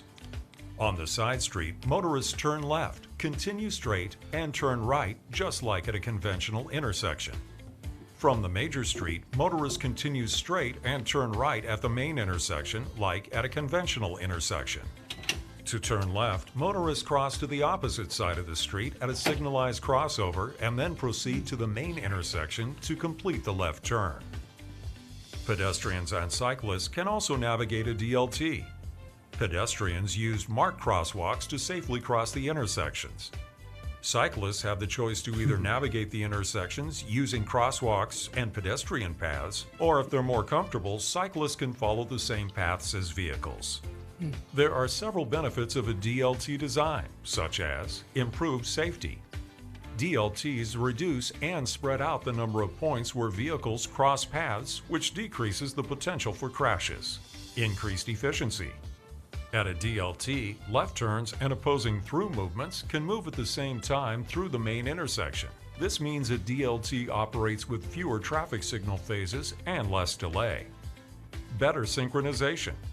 At a DLT, the main intersection and crossover traffic signals are synchronized, which allows through traffic to spend less time stopped and improves corridor travel times. Okay, so that is a quick overview of what a DLT is. Now, the other kind of intersection I'm going to talk about also is a reverse or a restricted crossing with U-turns, or an R-cut intersection. We wouldn't be engineers and planners if we didn't have all these acronyms. And so here, what I'm going to show, again, this is from a VDOT video. Ken, hold on one sorry. second. I'm sorry. Sure. Does anybody have any questions on the first part, just while we're there? Yeah, go ahead. Okay. Okay, so The traffic signal is for the main road, not for the left turn under this. No, there would be traffic signals for all, yes, there would be traffic signals at the crossovers and still at the main intersection. They would all be tied together to operate in synchronicity. Okay, so you would have a traffic light for those turning left. You would have a traffic light for the through intersection. Yes. Because it was difficult to see that. Yes, the crossovers will be signalized. Yes, that's absolutely part of it. The idea is to get because the left turns, I mean, you've all seen it in your own driving experience. You have Show a me, phase. can you show us on here where the traffic Rewind it a little bit. Okay. Well, I'll signals try would to. be? So, is there a? Yeah, back there where that circle is to your left on the screen. That would be That's a Yes, crossover. I'm sorry, yes, the two circles are the crossovers. The main intersection is the center. There would be signals at each There'd of be those signals there locations. still? Yes. Okay. Yes. So the adding more signals. the distance from that crossover to the intersection is pretty critical, right? Because that's a queuing area. Correct. right? It's generally between 600 and 800 to 900 Would use feet. traffic signal there. The idea, what would happen is I was going to say, when you're driving, you should come up to a stoplight, right? And the left turns get their own phase, right? Because obviously they would be conflicting with through traffic from the other direction. By moving the vehicles over to the left, now the throughs and the lefts going in the same direction can go at the same time, and they're not conflicting with the opposing view, the opposing flow of traffic. Have any of you been to the DDI, the Divergent Diamond Interchange down in Sarasota County on I I-75? drove there on purpose. Okay. So a DLT is a DDI, is that design without the interstate ramps. Yeah. So it's still, you cross, did you have any trouble following it? Not at all. Okay. But it takes a lot of land. Well, we're going to get into that. We're going to talk about that. Yeah, I mean, it is It's- kind of out it's in the middle. huge. Yeah, right. They also have a lot more lanes than what we're talking about here, but we will get to that. Hold on, Ken. Sure. Mayor, do you have a question? Yeah. And maybe I jumped ahead, but I was, looking at your presentation, the presentation that we received with our staffing. And am I correct in saying there's 33 of these in the United States? Yes, that's on an upcoming Right. slide, yes. So I'm going to tout my same tourism thing here. How many people we have coming to this county, at least as of the end of 2018, it was 15.5 million people coming to this county from all over, and not necessarily those areas that you have pointed out on your slide. So it's not only us trying to get people that live here used to these kinds of things, but it's trying to get somebody that's only here for a week or driving down to be used to it, and that is extremely alarming to me. Yeah.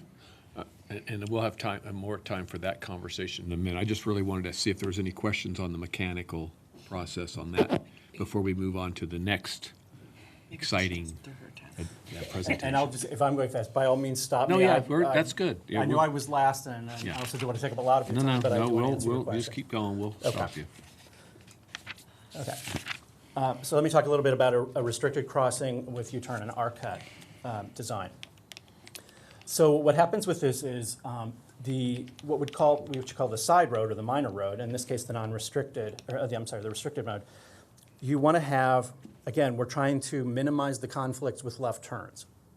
So in what you're looking at here, this is the main road. So this one would not have any restricted movements on it. So again, the lefts, the throughs, the rights can go as you would normally do at a regular intersection. The side road, however, so this is in pink, the movements they would need to make, if they want to turn right, they turn right as they always have. If they want to go through or to the left, they go down the road there as you see, and they make a U-turn at the next drive. And again, this is usually in the range of 600 to 800, 900 feet apart from the intersection. That's like what we talked about at Belcher. Mm-hmm. Yeah. In And Gotcha there's- Bay. Yeah, and there's a little, you can't quite see it on here on the far right-hand upper corner, there's a little, They call that a loon. a loon. Yeah, I which knew there is- was a name, and I just make Yeah, sure. it's, the design actually is from Michigan, and they did that primarily on the rural highways because they had trucks that were trying to make those turns. Oh, Where you okay. have more lanes, as we would on US 19, I don't think you necessarily need to have that large of a space. I as the got you. trucks make. Okay. But yes, that is a Okay. common element of the design. That's what they call it in Michigan. So and then, are there Sorry, go ahead. signals here too? There would only be a signal at the, because the main line can make lefts as normal. So there would be a signal at the regular location. The other places at the U-turns either could be signalized or not, depending on the volume. So from the bottom left to the upper right, that road, that's the main road? Correct, in this drawing, yes. In this, okay, got it. Now, I will say in one of the options that we're going to show, sometimes that's US 19, sometimes it's the side road. So that's why I use the terminology restricted and non-restricted, and we'll get into that when I show you that design. We were also asked at the technical committee about pedestrian and bicycle movements and how those would go. Again, this is a conceptual design. This is a schematic to give you an idea of how it could work. So in the green is sidewalks and where the crossings would be. As you can see, you have refuges for people to stop at in the middle. The yellow would also be where the normal bike lanes. So you'd have an option if you were a bicyclist of either using the sidewalks in those crossings or continuing just as normal vehicles do and you do now in the bike lanes. Okay, now let's talk about innovative intersections and where they're located at. So there's almost 100 now in the United States of different types. And as you can see, we have been spread out across the United States. These have been happening since about the late 90s, early 2000s. Engineers have been batting around these ideas. How can we reduce the left turn conflicts at different intersections? And there's various designs. You have one in Sarasota, right? Yeah, that would be the diverging diamond interchange, yes. So it's, okay, it's not on here yet. Ken, if I'm not mistaken, I think there's also one in District 1 on Daniels Parkway in Lee County. Yes. Which is an at-grade 6-lane arterial roadway. So we have a couple in, Yeah, we have a are they couple in considered Florida. innovative intersections, those two? That They were- are, yes. Okay, so they're, okay. Yeah, So we do have two in The source that Florida. we had did not have those on the map. Okay. so. That one just opened like 6 months ago. Yeah, not very long ago, right. Any early returns? Actually, well, there was quite a bit of media interest in it, obviously, and I think that helped because there were some videos that were put out. There was a website that explained to people how it would work. There were many people out there watching the first day to see what would happen, and actually, no accidents, no issues. It sounds, I'm not gonna say it sounds crazy, but it sounds counterintuitive when you actually drive it. You don't even notice that you've crossed over to the other side unless you had to stop at that signal. Okay. So, Did you have a question? Mayor, Hold on one second, sorry. I just, on your case studies, do you have anything on wrong-way drivers? I mean, because that's what's jumping out at me. Sure. And that seems to be a problem here in our Yeah. area a lot. There have been a few FHWA studies on some of these locations. I don't remember specific details about wrong-way driving, but in general, the number of accidents decreased anywhere from 10 to 20% at these intersections, and the severity, severe injuries and crashes also decreased similarly. So by removing those conflicts with the left turns, you do have an impact on those results. Are there any safeguards on this particular design that if someone was going the wrong way, instead of making that left turn, decided to go straight onto? The angle at which the vehicles approach are really kind of an X. It would be very difficult to make a right or a left turn into the other roadway.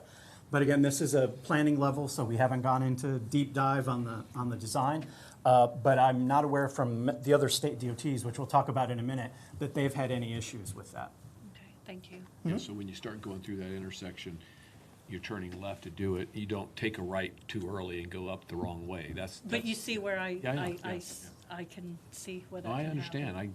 That would be a concern potentially, so. I would say the first time I went through one, I went up to it gingerly also because I wanted to make sure I understood it. And you go through it once and then you figure it out. And it's like, oh, okay, yeah, this makes sense. I didn't even notice I crossed over, really. So these are the locations, and what I wanted to point out was... Ken, I'm sorry. That's okay. We got another question, Mayor, down here. Do we have any of these designs that aren't gobbling up so much right away? Yes. I mean, because that's our problem. We have no right of way left to grab a hold of to get these projects done Right. without buying not just right of way, but actual businesses up. I'm sure there'll be a comparison to. Yes, yeah, that is part of the presentation. Yes. Okay. So We I will do get have to that. some that are narrow and Yes. nature. Yes. Go ahead. Go ahead. Okay, thank you. So I wanted to point out here, so Utah really started this. In 2005 is when they started doing these. They actually found that they worked so well, there was and I'll show you an example of it, they actually had a whole corridor that they decided to do with these. And they strung 5 of them together over the course of about 8 miles. And that went over to Colorado. They visited, they saw how they worked, they started putting them there. It's really sort of a movement that's gone on.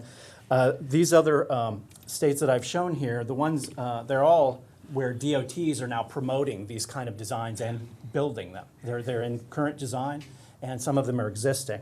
And the 4 in red are examples I'm going to show you. I'm seeing that the Show Me State hasn't done it yet. I'm sure You are they're correct. waiting to see, I guess. Okay. This is one of the first built in 2007 in Utah. It's the Bangerter Highway in Utah 171. This is, as I mentioned, the first of 5. So when we talk about what sort of areas are they in and do they have to be huge, kind of monstrosities? No, they don't have to be. This would actually, I would say, would be an area somewhat similar to what US 19 looks like now. You do have residential, you have shopping. In some of the cases here, I believe you can see it, that red is a high school football stadium and a track, so there is a school nearby also. Eisenhower Boulevard and Madison Avenue in Loveland, Colorado. This is another one that's in an urban area. The larger picture gives you, or the smaller picture gives you the context, and then I zoomed in a little bit with the other to give you a sense of the design. This shows also, I think, pretty well how you have the different medians along the way also to help with the pedestrians. In that bottom left picture, where Commissioner Sofer was mentioning how you take that left to start over, and you have to go over, you don't want to take the first 2 lanes to the right because that's going the wrong way. You want to get through there. So I'm assuming that you can't funnel there because that's a street. So I'm sure there's, well, anyway, lots of signs and lane markings galore, yes. And even you said that you went through it cautiously. And Sure. for the average person that, isn't paying attention as closely as you are, that's, imagine my concern about going the wrong way. Yes. All I can say is the statistics are showing that they are safer and that they're not really having those kind of issues. I guess I would liken it to when roundabouts started coming too. A lot of people. I touched a nerve there. I'll back away from roundabouts. Know your audience. Say, She's going to jump out of her chair. if you were talking to a whole bunch of millennials here, it might be different. But, Let me back that Or up not. and say Strike any change. Yes. Any change has its challenges, obviously. There you go. And so education and public awareness is obviously a large part of this. Again, where we're at on this is in the planning level. We're looking to see, again, feasibility. Can it work? What are the questions, again, like these Go that ahead, arise? Ken. We're Okay. just- yeah, sure. There. So this would be an example of an urban area. And I also wanted to throw in here, this was in 2010, but a $4 million construction cost. So they obviously prices have risen since then, and Florida's not Colorado, but it gives you an idea about, we're not talking necessarily 50, 60, 70 million dollars for these kind of changes. They didn't have to buy up any right-of-ways to get it done. No right away. No, right away. That's correct. We have the But strongest. that's in answer to your question about, do they have to be large? Do you have to buy right-of-way? This fits within an urban area. The one next, I think, will show that even better. This is in the inner city of Cincinnati. And again, this shows the treatment that they have for the pedestrians and bicyclists. And as you'll notice, this is a four through lane street. So again, it's not just a solution for big freeways or big arterials, that people are adapting it. And this one was done in 2017. Again, they were able to do it without having to buy right-of-way, and at only $3 million. Were there any business damages? I'm not aware of that. I can check into that for you. Okay. The database that we had on this was construction cost, right-of-way cost. I don't think there was another category for relocations or business. I'd like to see a before and after picture of, Yeah. what the footprint of it looked like before the new footprint. Okay. I'll work on that. We'll see if we can get that for you. Thank you. Okay. This one, ironically enough, is on US 19 in Dawsonville, Georgia. Now, this again, obviously, this shows a more ex-urban area developing, but it is Atlanta. And so it's an area that's growing fast. And I also kind of wanted to point out in the larger one, the different access control points that they have, the driveways. You still have access to the local businesses. Yes, it's not necessarily a left direct in, but they do still have the access. And there are many different designs that can be done to accommodate those kind of uses. Okay, so now we've kind of taken our trip around the U.S. here. Let's talk about what we found in the corridor. So for the first stage of this, what we looked at were the major intersections because those would be the places that would be most likely to be grade separated. And again, the logic behind that is if it doesn't work at the major intersections, it's definitely not going to work, or it makes no sense to implement them at minor intersections. So this was kind of a fatal flaw. Let's see if it fails at the majors. And unfortunately, the first one that we looked at was Tampa Road, just so we had an idea on the corridor. And here what we found was, so I'll point out here, year of failure. That means the year at which the design would not be able to handle the anticipated traffic. Level of service is, I think you're all familiar with level of service in terms of delay and traffic. We also have parcels impacted, and I'll get to that when I show a map, and then right-of-way impact. We put that into acres also on the next slide. But what we can see here is at Tampa Road, neither of the options that we looked at, which was, it should say 4-leg DLT, they can be on either 2 of the legs, 1 of the legs, all 4. And we looked at an option where it was east-west only, had the crossover lanes. Neither one of those made it through on traffic. So for this one, the grade separated actually did better. The right-of-way impacts, as you can see, the DLT designs actually impacted more parcels with greater acreage. So let me show you. So that's actually the current grade Go back to separated. that in real quick. So on the real piece of this is that under 4-way DLT, you took into account actually what we would have to take in Yes. terms of right-of-way impact in Yes. acres. Let me state, this is right-of-way impact. What we were doing is laying out a conceptual design just on a right-of-way map. Okay. So it does not include any potential issues that we might have with access drives, or that we might have to relocate, something But like this just that. gives you a relative Right. amount. Okay. So that would be 25 potential businesses that would go away? Well, 25 parcels, so it's not Parcels. necessarily one parcel per business. So in parcels, and then that's why we also put it into acres. When I get to the slide here, hopefully we'll be able to see it. Well, actually, this is the grade separated concept. So this one already has 11 parcels impacted and almost a half an acre. Does it make a difference on any, from a design standpoint, whether the grade separation is the one on 19 heading north or the east-west one? Does it? You mean on the DLT or the? I'm just talking about is there any, that area actually allows for a little bit more, it's pretty high up there. Okay. So The grade separated is, as Chelsea mentioned before, in the designs that are going on for this, this would be grade separating US 19. Okay. Only, so no, not a side street being grade separated or being. Is there risen an above issue or with below. that? I mean, you do it, I mean. For this purposes, I really couldn't answer you Okay. on that. All right. I'm not Go sure. ahead. Go ahead. What I will point out, though, is when you go forward with this, the grade separated will always have a better level of service. And the reason for that is pretty intuitive. Mhm. All the through traffic is going up above now instead of coming through the intersection. So they will score better there. What we're looking for here is kind of order of magnitude, things that jump out at you and say that won't Yeah, work. go ahead. So here it was year of failure.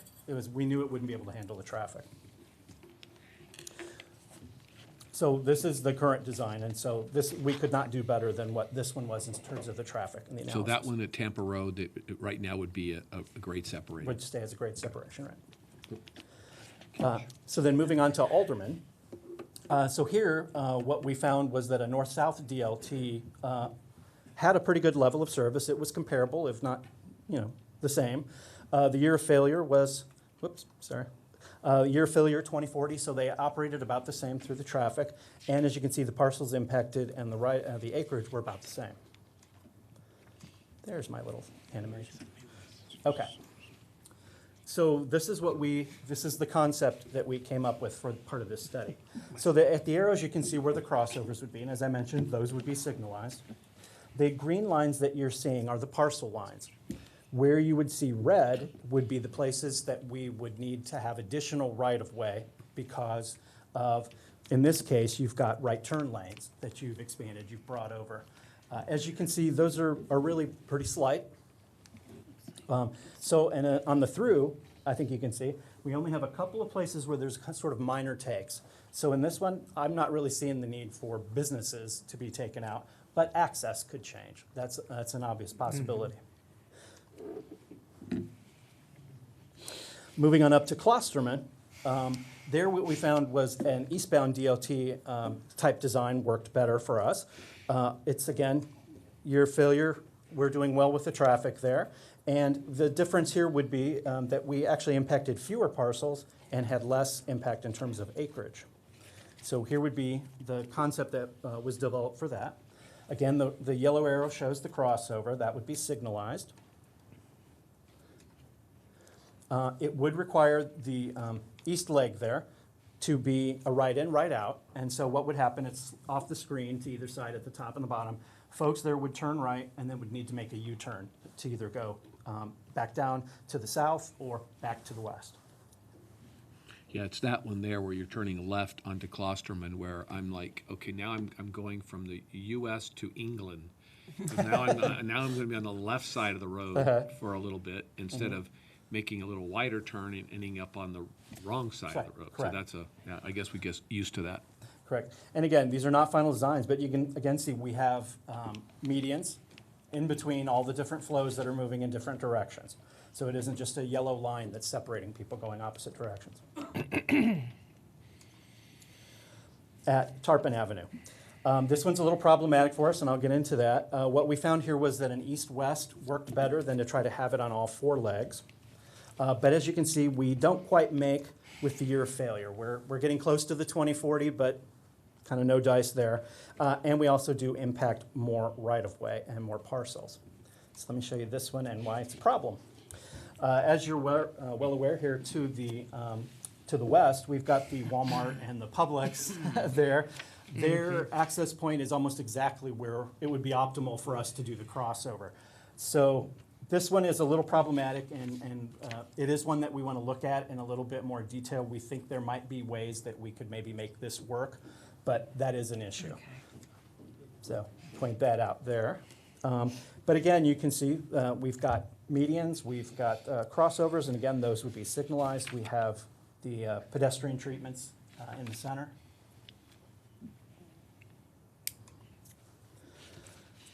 It says alt US 19, but it's really Flora and alt US 19. Where we looked at with this was those intersections were kind of far apart from each other compared to on some of the driveways, the access points are farther apart.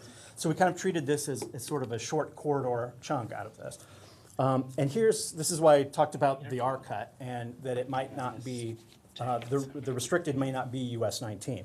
So when they call it a reverse R cut, it means it's the main road that has the restriction on left turns. The minor road gets to make left turns. So, and I'll show that here in the slide. So here, what actually was interesting was the level of service was better than it was for a grade separation, and we had less impact to the right-of-way than the grade separated plan. So let me show you a picture. So this is at Flora, and north would be to the top here. And so you can see on US 19, which is running from the top to the bottom, that there are no left turn lanes there. So the restriction is on the main road, so that's why it's a reverse R cut. The folks on the left, making lefts and rights from the minor road from Flora would be able to go any direction at the intersection. And the US 19 traffic, if you wanted to come back, you'd be making a U-turn, be further off this map, again in that 600 to 800 feet range. And then this is what we came up with US 19 at alt 19. And again, you can see here, it's US 19 is the one going from left to right, and right to left too, that would not have the left turn lanes there. But in a way, that's kind of makes a little bit of sense. We didn't have that many in the counts that showed people going from US 19 kind of backwards and around to alt US 19. So we took advantage of that and restricted US 19. And we made Continental and alt 19 the roads that could make unrestricted movements. Is it in the to the far right of the screen there where you're making that U-turn? That would be where the U-turn. Is there a light there that Again, allows? I'm sorry. Allows that U-turn to occur. There could be. It would depend on the volume, and we would find that out more when we did further in the analysis. We're showing one lane there. That's just based on current counts. But it could be signalized or it could be unsignalized. So again, there I mentioned the upstream U-turns and that all movements from Alt 19 would be permitted. So what are our next steps? So we do need to look, as I mentioned, we need to brainstorm that Tarpon Avenue design option a little bit. We do need to refine our construction and right-of-way impacts and our cost estimates on that. Again, it was the idea, well, if it wasn't going to work, there was no sense in going into the detail to see how much it costs. So the one at Tampa would drop off and we would look at the others. Then the second phase would be on the corridor links, which are the in between those 6 intersections that we showed. Those we would look at and see how each of the side street operate, whether maybe you could do a U-turn or some type of a restricted crossing U-turn, the R-cut option there. Again, the idea would also be signalized where necessary, have full pedestrian and bicycle movements at those intersections.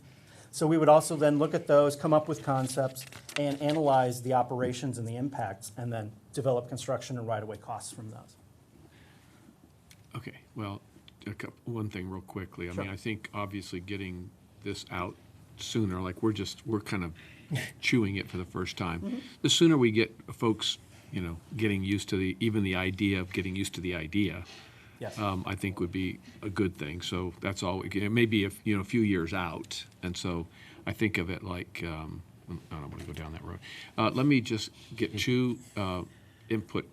Somebody from the public wanted to make a comment, and then we have one written document to read for the record, and then we'll open up for any questions. If you give us just a minute, you can go ahead and have a seat while we read these two. Come on up, Ron. This is Ron Ogden. Commissioners, Ron Ogden, 1757 Hampton Lane in Palm Harbor. Ladies and gentlemen, that's one of the most anxiety-provoking proposals I think I've seen in quite a while, to tell you the truth. I think Mayor Bujalski made a good point when thinking about the effect on our tourists coming and using this facility and never having seen it before. That's one thing. But what occurs to me is those folks who live in the retirement communities that just line that stretch of road that have been driving one way for 60 or 70 years, and in the latter stages of their driving experience, you know, could be confronted by something that is a radical departure from what they're used to. To me, it's highly concernful. Not that I'm prepared to say that I would advise against it in the first place. I guess what I'd like to say to Forward Pinellas is, if this is something that you feel that we need to study and move forward with, that I'd like to recommend that you do so with an unusually high level of citizen involvement from the folks in the affected area, perhaps even going so far as to have a formal organization of people, not only elected officials, but business people, and particularly people representing some of the homeowner communities, to get together and really focus very, very hard on this plan and on developing the necessary educational infrastructure that the folks who will be the users, and again, by the time this is built, I'll be in my 70s, and there are folks up there that obviously that are much older than me, to make sure that the word would get out from a very early stage, so the people would feel that they could buy in to this idea and feel emotionally prepared to consider adopting it and working with the county. Do I understand correctly that there would be no overpasses under this plan, that this would be an alternative to overpasses for traffic management on those intersections? So just to clarify, we're still supporting the overpasses being built at Republic Drive and Curlew Road, which is funded for construction in 2022, I believe. Right. And then we still support the Tampa Road overpass, because as demonstrated here, this alternative wouldn't work. Right. And so it'd really be potentially for other interchanges that would be going north. North of there. Correct. Okay. The Alderman, Klosterman, Tarpon. So you'd see a combination, just like you do now on US 19, where when you travel south, At about 110th Avenue, the interchanges end, and you're at grade through Pinellas Park. Right. And then you have another interchange at Gandy. see. So we're kind of looking at some combination there. You're at grade at Gandy too. Well, thank you. It certainly, Great, you know, Andy, is too, on US 19. a cutting edge proposal, and I'll be interested to see what happens. But please, you know, do be careful with this one and make sure that we've got a lot of community involvement up there because it's a big change. Thanks, Ron. Thank Couldn't you. agree more with you. Okay, you have a document from Commissioner Terrapini. I do. I have two things to mention. One is just kind of a reminder to everybody that the reason we asked the department to look at this is, at least in large part, because we had a lot of concern from the Palm Harbor business community about visibility of their businesses with the overpasses and some strong opposition. So we've invited those folks to attend the meeting or watch the meeting on video, but I do believe that, you know, it's really important for us to then go out individually and have some presentations with the business group that we convened, with neighborhoods, even at this very early stage, just to say these are some things we're considering. So that is happening. I just want y'all to know that we're doing that.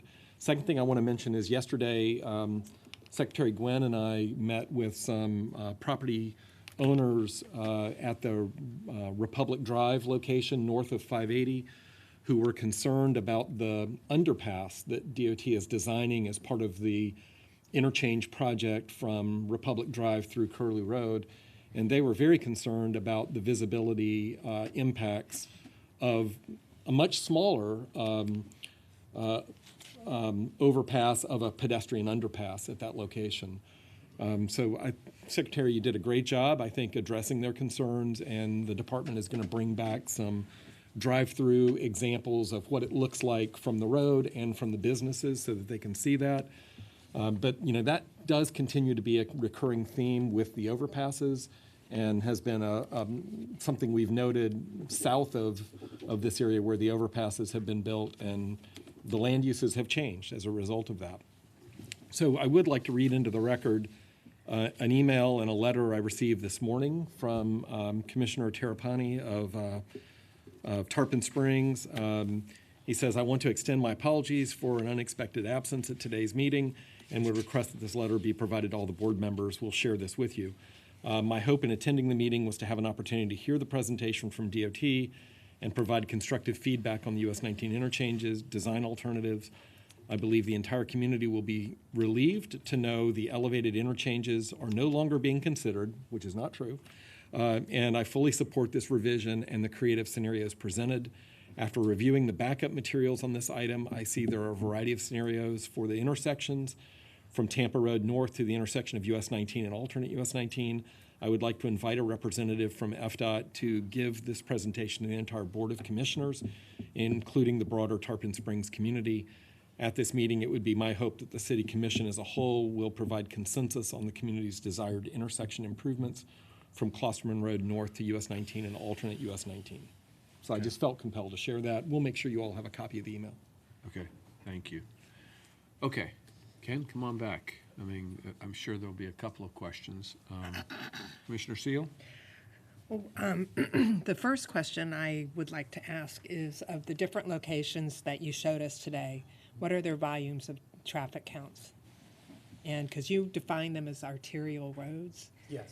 and generally a highway is, what, about 100,000 average daily? Varies, but yeah, I mean, generally 50,000 plus Is a highway? No, it's an arterial. Okay, The 50,000. classification is more by the access to it. Okay, highway but versus- what volumes do these roads have on them that you showed? And if you Yeah, don't know today, if you could provide that, that would be great later. Okay, yeah, I don't have the individual volumes for each of the intersections. Those are part of the presentation. But in general, it's around the 100,000, 80 to 100,000 throughout most of this area. Okay. That's per day. You're talking about US 19. I think she's asking about your alternatives where this has been built elsewhere. Oh, well, we didn't change the volume, so it's with the existing volumes. No. Oh, I'm sorry. Okay, I'm sorry. I thought you meant this specifically. I would have to get you that information. I do not know the volumes of those. I really would appreciate Okay. that, because I think that I'm going to hand out to you all, take the top two sheets. I did some volume counts on US 19 in other roadways in Pinellas County that I think are critical for us to think about as we're going forward. I think that we just finished building some overpasses on Gandy, and Gandy's volumes range at Martin Luther King, 31,000, and east of 4th Street is about 26,000. US 19 carries from basically Tarpon Avenue south anywhere from 72,000 to a new high at Gulf to Bay of 119,000. And I'm very concerned about that. So we built the overpasses and the people came. The volumes have increased dramatically at where we built overpasses. Interestingly enough, when you compare that to East Lake Road volumes have not changed. So they've kind of remained constant for the most part over all this time. So I want to echo, Mayor Bujalski got out there in front. If we were to pick one of these new alternatives, it would, in my opinion, have to be the same at every intersection. Yeah. There's too much confusion for a tourist or even a senior citizen who's traveling a roadway to have a different treatment at every intersection. And so that is really concerning to me. I still believe, based on these volumes, that US 19 deserves overpasses. I don't think we could do interpasses at longer stretches. So, for instance, at Tampa Road, there's going to be an overpass, but not at, say, at Nebraska. So we do at grade until maybe a longer, maybe up to Klosterman, we do another overpass. That's kind of what we ended up doing. We did Enterprise at grade and closed that, and all the businesses around there seem to be doing very well. They've actually, around Countryside Mall, there's been more businesses that have opened, so it hasn't done harm. And so I would hope that as we move forward that we look at that. I want to remind everybody that the Gateway Express will add more traffic to US 19 as it becomes the way to go from St. Pete to North County. The Roosevelt Express will add more to McMullen Booth Road. And we certainly have to keep that in mind. I miss US 19, if they didn't tell you already. I worked on this with a task force, a very large task force, and we had a lot of short-term and long-term fixes. And the long-term fixes were to move traffic efficiently from North to South County. And so I also look at these pedestrian and bicycle movements on some of the ideas that you came forward, and I would be scared to ride a bike on US 19 in any case, at any time. So I'm not trying to be critical. I think it's interesting. I was like trying to follow this along, and I looked at the presentation before today and was utterly confused. So the videos did help. Okay. But I am very, very concerned with changing to another type of intersection going forward. Yeah, and I think one of the And I things. really want you guys to look at these traffic volumes, and I kind of try to put arrows up and down and sideways of what's changed. And I did 2015 as kind of the base year, because that's when some of the intersections were finally done, to 17 and 18, so that you could see the difference in volumes. I think your point on the business is something we have to look at. I agree with you on that didn't do so bad in the countryside area, so we need to be cognizant of that. The other issue with this is, the cost to do the grade level, the grade separated versus some of these things. So again, I'm certainly not, out there saying that this is the absolute, and I don't think you are either. We're saying these are some of the creative ideas that we need to be at least starting to at least have conversation about. I think what gets people nervous is that's where change, starts to take place, is when you have those conversations. And, I think just to alleviate some of those concerns, maybe, I think we started talking about the timeline to get these things implemented are pretty far out there. Yes, so they are. It's not like we're talking here today and we're going to do something, in 2021. Correct. These are long-term, even if we said go today, we wouldn't even be doing this for years. But we're not even close to doing that. So anybody Right. who's watching, please don't think that I think you're hearing enough comments of concern on this board, so. If I could put it this way, it's like having a funnel and you're putting all the different options Yeah. into it. So we're shaking the funnel is what Yeah. we're doing. We're seeing what comes out. We have a known with the grade separated designs. And as was mentioned earlier, we were asked to look, are there other options? So we're looking at what the options are. And I think some of the unique characteristics that have been pointed out from the senior citizens that we have and the tourists that we have I'm not saying it makes it unique. 'Cause there's It probably does. other areas that It have. absolutely does. Makes maybe other areas have similar issues like this, but we're pretty unique in that regard, so. Which yeah. limits the Mayor? So the other thing and thank you, Commissioner Seal, for your comments. As I'm going through and comparing the different intersections, and I certainly haven't dug into this all that deeply, because I wanted to hear what everybody else had to say, but if you just start going back to Tampa Road, I mean, the amount, even with the grades separated, we're only improving it to a level of service D for 2040. Okay? So hold that in thought. Then you go to Alderman, and we're being recommended to do the DLT with, Nope, again, not a recommendation. We're not well, no, you recommending know what I'm anything. saying, as an option, the red square is only bringing us in the morning to a level D. You'd have to go to grade separated just to get level C. And then you go to Klosterman, again, level D, both AM and PM with the red square box. Again, you'd have to go to grade separated just to get to a level of service C. And you can keep going on and on. I don't have to go through Yes. every slide, but if you just follow that theory, I mean, if we're gonna spend money, a lot of money, I wanna see better than a level of service D. I really do. And I think the people that live here, that have lived here for generations and access to US 19 would want the same thing. They want us to make the investment. I don't think anybody has a problem with the investment being made, but it's kind of hard to say level D. Well, and I Just just. saying, I mean, that's a lot of money. And so, let me just finish one thing and then I'll give the floor up. The other thing too is with the DLT, I mean, it's almost like you'd want to say you'd want overpasses, pedestrian overpasses, which cost a lot of money, because that scared me. There is no way I would traverse that Back when he was in office. as a They were walker or supposed a to do biker. All up and down US 19. So See? that cost has to be, Hey, guys, that cost I think has to also be considered. So just two other thoughts as I was listening to everybody else.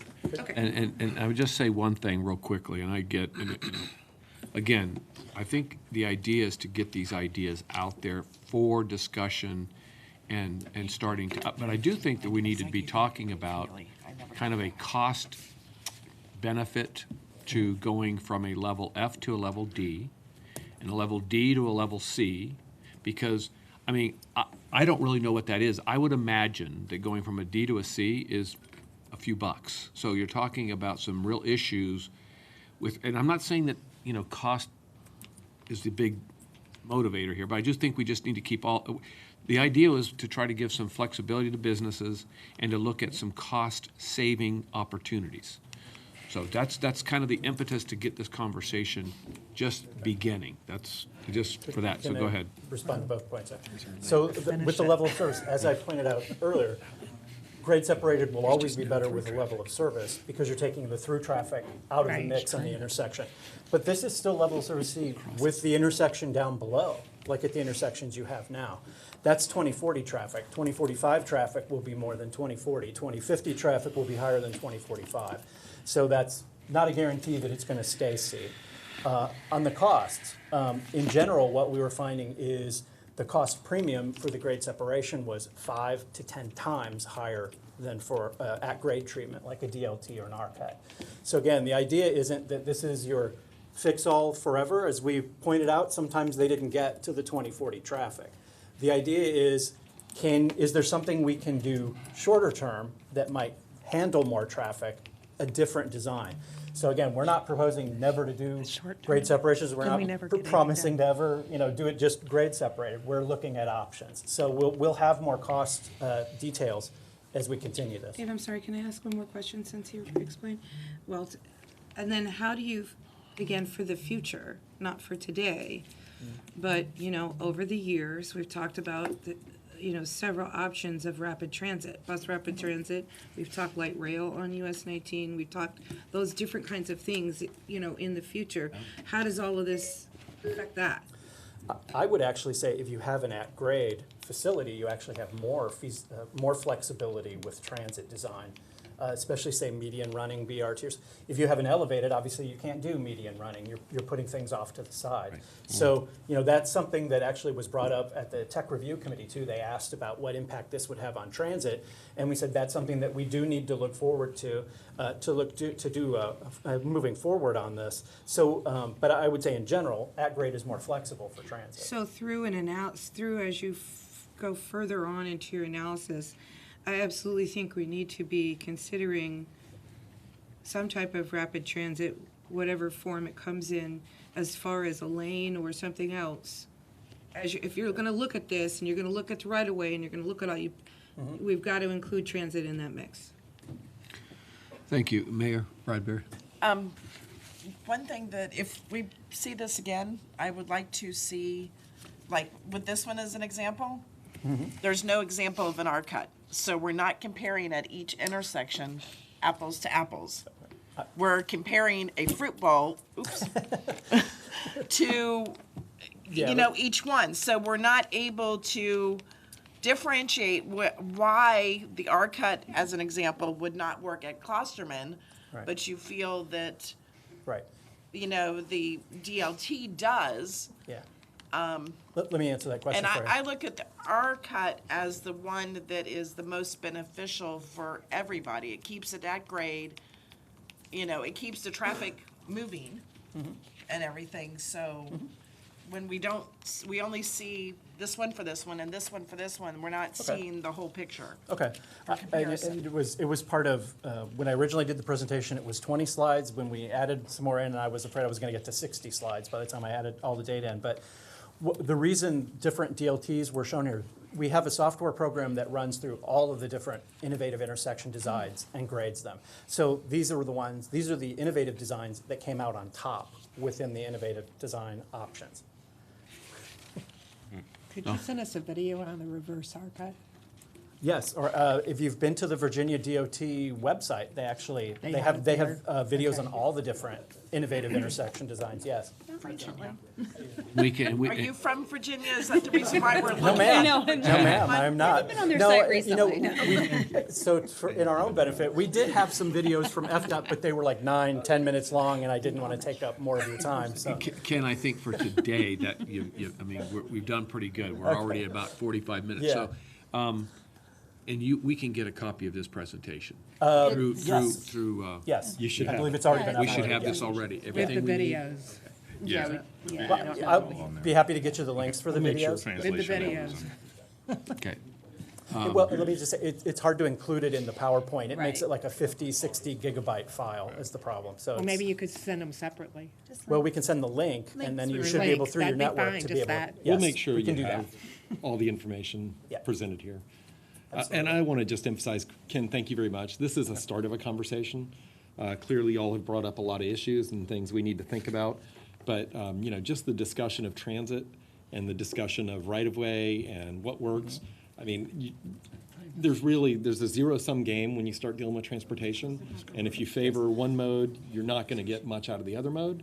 So there's a balancing act that we've got to think about. And I really appreciate all the comments for everybody. This is a good dialogue, good start. Thank you, Ken. We didn't mean to beat you up. Well done, sir. No. Don't tell them this is one of the tamer public meetings. I would just say we're still shaking the funnel. So obviously, and other options, we'll be happy to look at it. That's what we do as planners. So. Mr. Chair? Yes, Commissioner.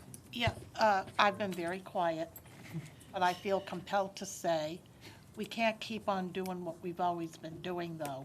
And I really feel strongly that in all this planning and all this visioning that you're trying to think about as we move our traffic, which is getting worse and worse, we over here have been thinking about a little light rail system that would take care of a lot of this stuff. Monorail, something. Well, you know what I mean. Yeah. Something besides what we're doing today. That moves a lot of people and gets away from individual folks driving in cars. Our fathers were a On the million MPO years together. ago on MPO together. Or PSTA, one of the two. And they were talking about monorail. Now, that was over 30 years ago. We still don't have any, and that was running up and down US 19 and then going off on the major roads and everything. So I understand. I think we're hamsters on a treadmill. Well, I think the scope of Yeah. your work was a little different than going beyond that, but I certainly appreciate where we started this conversation, and and I don't see any other, I think we'll move on. Appreciate that. Thank you. Secretary, I know, first of all, I wanted to say thank you again for the relationship that we have with you all in the region, but also in Pinellas County. Thank you for being here today, and just if you had any comments while you're here, I know you may be heading out soon, so come forward. And Well, I was gonna wait at least till Whit gave his report, and I can see if there's anything from up in there. But, That's no, scary. I would say, when you're listening to these types of new intersections, I was actually in District 1 when they were talking about the putting in the diverging diamond interchange, and everybody said, oh, we get so many visitors into Sarasota, and we've got lots of elderly people here, and people that are on the interstate, and they've never been here, and they stop for gas, and they've had no problems whatsoever. The other thing I think is by the time that any of these would ever get built, I think you're gonna start to see the technology in our vehicles that are gonna be guiding us where to go. I mean, some of you probably have in your car now, if you try to change lane and there's markings there, it'll tell you don't go.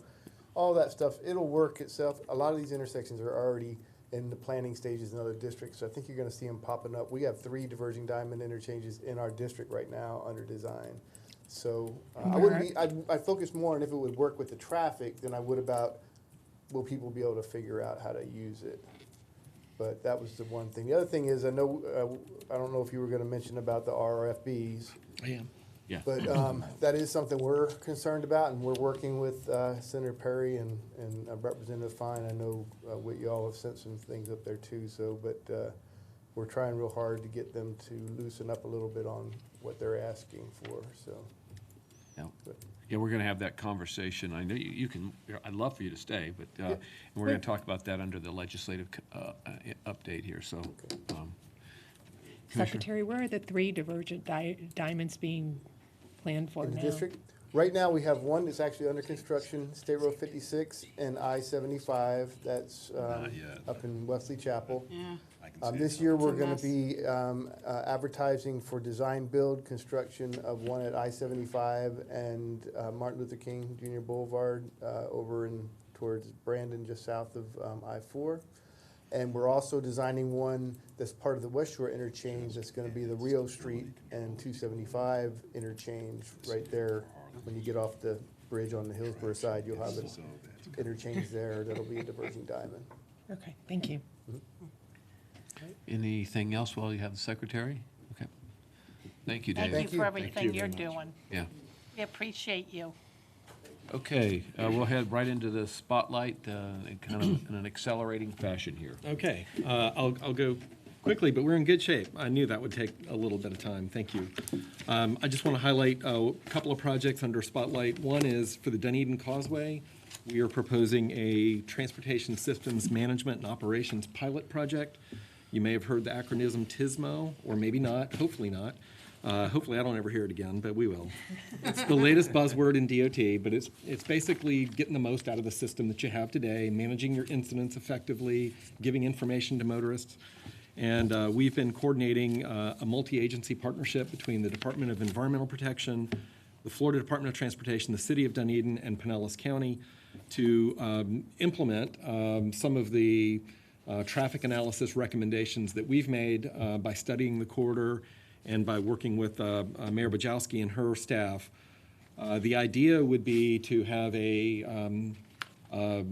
FDOT participate in a design build of the project using federal funds, have DEP participate in the project by expanding the entrance at Honeymoon Island State Park, which is in their budget request for FY21, and then having the county assist with the advanced traffic management installation of cameras and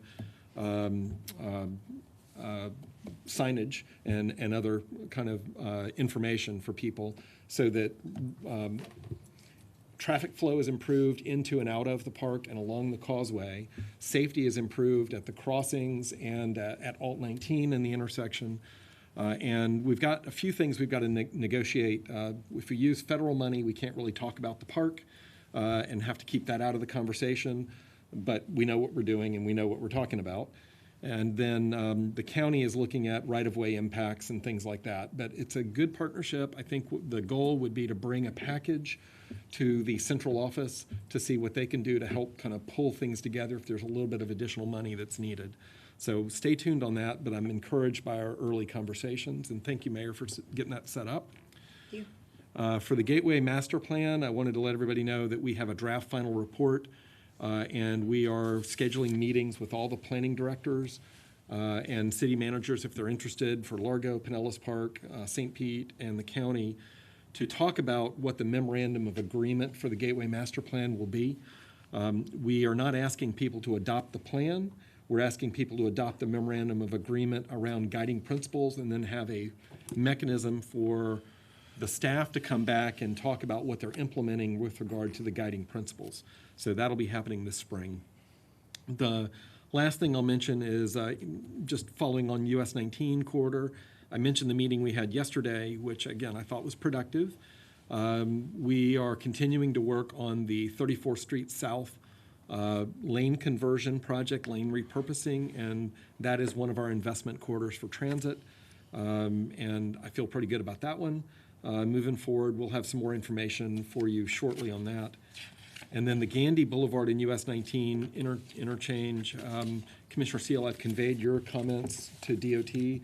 We're going to need to have a continuing conversation about the Gandy US 19 interchange, and I'll bring that up with Richard in the near future, and we'll schedule a presentation as soon as the department's ready on that. Okay, thanks. Any questions on the spotlight? Do note the volumes on Gandy are much less than North County. Yeah. That's interesting. Those traffic counts, it was really fascinating. Yeah, good exercise. Thanks for bringing that to our attention. Know why? Yeah. The next item is the Kennedy report on transit funding. And we just had a meeting 2 days ago with the county administrator and TSTA CEO. And they are continuing to work with us on some funding scenarios to look at the Charter County Transportation Surtax. And I believe there's workshops scheduled in April with the Board of County Commissioners. And in the meantime, we are looking to do additional outreach throughout Pinellas County, particularly in areas where the transit investments or the housing strategies are being focused so that we can get input on what that looks like. And that'll be happening in the next couple of months. And to that point, I think the county commission has to make a decision in April, I think by the first part of May, whether or not there will be a referendum on the ballot. So that's first part, and then the second part would be a lot of dialogue and conversation. Absolutely. Before, maybe not as much as I would like to have seen, but certainly from that point forward, there'll be an awful lot of conversation about that referendum and how it's different than the penny and what it goes for and operating versus capital and everything else that fits into that. But there'll be a lot of conversation on that, certainly as the year goes on. So go ahead, I'm sorry. Okay, no, that's really all I wanted to say about that. So stay tuned. And if we want to advance our transportation projects, we need local funds because we are kind of at the mercy of the legislature funding transportation and the work program, which we have to manage that with all the districts around the state. Ford Pinellas Legislative Committee update, Mr. Chairman, if I can go into that. Please. The Secretary mentioned the rectangular rapid flashing beacons. There's a House bill, committee substitute now 1371, and it's been modified to make it a little bit better. but essentially what they are doing is proposing that mid-block crossings with rapid flashing beacons, the yellow flashing lights that are pedestrian activated, would be not allowed to continue on 4-lane roads or roads with a speed of greater than 35 miles an hour. And, yes, not an or, it's and. And the issue there is that we have a lot of those devices installed on Gulf Boulevard in the beaches, where it's 4-lane road, on 4th Street in St. Petersburg, Sunken Gardens, where it's 4-lane road, Skinner Boulevard with the Pinellas Trail crossing, where it's 4-lane road, and I'm probably leaving out a bunch, Court Street and Chestnut Street, which is where the trail crosses. And the language in the bill says you can have a coordinated traffic signal, or you can convert the rapid flashing beacons to red. I'm very skeptical that the Federal Highway Administration would allow us to do that, because that would be a national change, and it won't happen in 12 months, which is the timeline they give us. And this will, I believe, result in removal of many crosswalks that are protected in Pinellas County. And all the flashing beacons do is just remind people and alert people that there's a pedestrian crossing, and you're legally required to stop for the pedestrian in the crosswalk, in the travel lane. So there's already a law. We would be left with naked crosswalks, or we would be left with a different device that would actually increase the delay for motorists. And many of the signals that are alternatives wouldn't be allowed because they wouldn't meet the standard of the warrant. Either there's not enough crossing volume, or it's too close to an existing signal. So we have grave concerns about this bill. The Legislative Committee recommended that we send another letter to the legislature. Even, I sent a letter earlier kind of on my own, but the committee felt like this rose to the level of needing the board to weigh in on it. So I'll stop there and see if there are any questions about the flashing beacons and House Bill 1371, Senate Bill 1000. Yeah, Mayor. Do we feel like it's got legs and it's going to move up the chain? It's moving through the committee process. The House bill and the Senate bill, I don't believe, have been reconciled yet. So if they don't get reconciled, it may be a surprise at the end of the session. But when they move through the committees as quickly as they have, I always take a little bit of concern about that. Would I just add, because I've actually gotten 2 emails today already. So the House bill, Representative Fine's bill was amended, and the amendment, his original bill was for everywhere. You couldn't have these RFBs anywhere. But when we sat down and met with him, what he didn't understand was he thought he was just saying you got to put red lights in instead of yellow lights, which we can't do. It's not in the MUTCD. So he changed the rule to say if they ever change the rule that says you can use red, we have to change them to red, and we can use them on 2-lane roads, but not on 4-lane roads. And then today, Senator Perry has put in an amendment, and I tried to read it on my phone and make sense of the stricken and the added, and I'm still digesting it. But I think they're moving towards trying to find somewhere that we can work within. The big obstacle we run into with Representative Fine is that he's from Satellite Beach. Unfortunately, I think a 12-year-old girl was hit in a crosswalk on a 4-lane road with an RFB. The driver said they didn't know they were supposed to stop at it. And so he said his thing is, I got to go back to the family and tell them that I took care of this problem. So that's a tough obstacle to get over with legislation. Whether the Senate and the House will reconcile somewhere, it does appear that something's going to happen. But we are working real close to try to get them to allow an engineering study to determine what the proper thing is, and maybe put some new things into our designs that would make it more evident that you have to stop, with either additional pavement markings, additional signing. We're looking for something to try to get The it. mass arms that go across? Yeah, we can use those on the 4 lane. In a lot of places we do. Because the challenge is not just it's also a huge fiscal impact. When you look at the signal or the pedestrian hybrid beacons, we call them now, which we're using around, which is kind of like a half signal, but you do have to stop. Those are several $100,000 to build. Plus, you got to hope you got the right of way around Gulf Boulevard. Where are you going to put all those poles? So we're trying, but it's changing every day. Yeah. So it's trying to keep up. And this morning I was at Hillsborough MPO, and they endorsed your letter, I guess it was asked to. So they jumped on board too. So I think a lot of folks are starting to let their folks know back at up in Tallahassee that hey, we're gonna be impacted too, so maybe it'll get some traction to get them to back off a little bit. I just don't want to go back to carrying the flags across Gulf. Oh, I know. Yeah, they were really fun. Yeah, I think sometimes pausing a little bit makes some sense, so thank you for continuing to try to get that, and we're all making different efforts to try to get their attention as well. Commissioner? I think you mentioned maybe changing the yellow to red.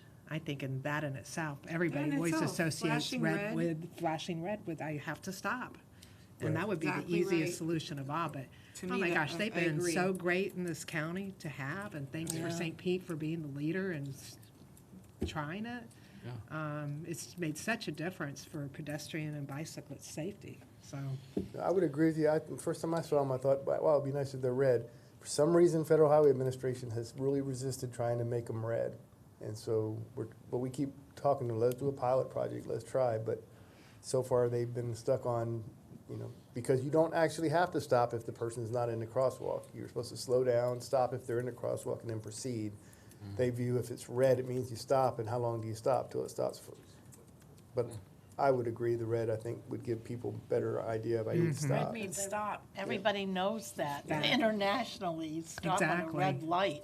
And if it's flashing, I think people do understand that, okay, I need to stop because I need to slow down, stop. I don't think anybody thinks they can't go and proceed once the intersection's cleared. Right. Okay. Okay, Thank you. Thank you. I do have a couple other bills that I want to mention. House Bill 459. Lynn, I'm going to need some help with you on this one. This is a land use bill that restricts the ability to establish design standards for single and two-story residential structures. Yes, to impose building design standards, and that includes things like garages, porches, roofs, placement of doors and windows. We feel that's a very damaging bill that interferes with the ability of a local government to determine the character of their neighborhoods. And it's more than just an aesthetic consideration because building design is an important part of a streetscape, and streetscapes affect how walkable a neighborhood is perceived to be, how bikeable, how transit-friendly it is. Do you want to also mention, before we do that, I guess, I feel pretty strongly about this. We did have Liz Abernathy from the city of St. Petersburg go testify for one of the committees. The legislative committee didn't really give direction, but if the board is willing or would like us to send a letter on this, because there's an impact of the countywide plan and restricts our ability to use the rules in the countywide plan to address land use changes for those kinds of properties. Yes, we impose design requirements for local governments that adopt the activity center and multimodal corridor categories, which are our transit-oriented categories. So I'm seeking guidance on that. Chair, Yes. I would make a motion that we support a letter against House Bill 459, and that we go ahead and give WIT the ability to write that and send that forward. I second that. Anybody else? Could we send a copy of that letter to the editorial board and maybe try to get an editorial? Sure. On any of these issues, but this one particularly. Be happy to do that. It would be good for us to have those available for our planning departments to review, also to decide if each one of our individual councils want to send up something. I'll be happy to share whatever letter we draft. Back to the House Bill 1371. You sent the letter already. Do you want us to take an official position on that and reemphasize, or? I think I'm asking for continued board support to, even though it's being amended, as Secretary Gwynn mentioned, I think it still has an onerous financial and safety impact in Pinellas County. Yeah, to the extent that we continue to have the professionals give additional insight before decisions are made, and that we need to kind of slow down any rapid movements towards a solution that could, So, yeah, and I think we'd be probably healthy that we take a official vote to support. Commissioner Sofer? We did have some positive feedback, Whit and I did, up in Tallahassee with our state representatives and senators on our concerns and the impact for Pinellas County. So, but again, I totally encourages reinforcement and getting it in their face, because they have so many bills in front of them, and I just don't want this to get lost on their desk. And the louder the voices, the better, I think, for to voice our concerns over the impact it would have in Pinellas County. Okay, so I have a motion to support the effort to slow, pause, stop, whatever, the effort to, and moving this House Bill 1371 forward. Do I think that's what we're looking for? Need a motion for that. I so move. Second. I thought Did we did. take a We bill, just- did we, We did. We had a motion and a second on the floor already. for House Bill 459, 459, right. so we could vote on them either Did way. that or We amend Amend the it? motion? We need to vote on them separately. Yeah, Okay, so let's go back to the first one. call the question. Do everybody okay on the first one?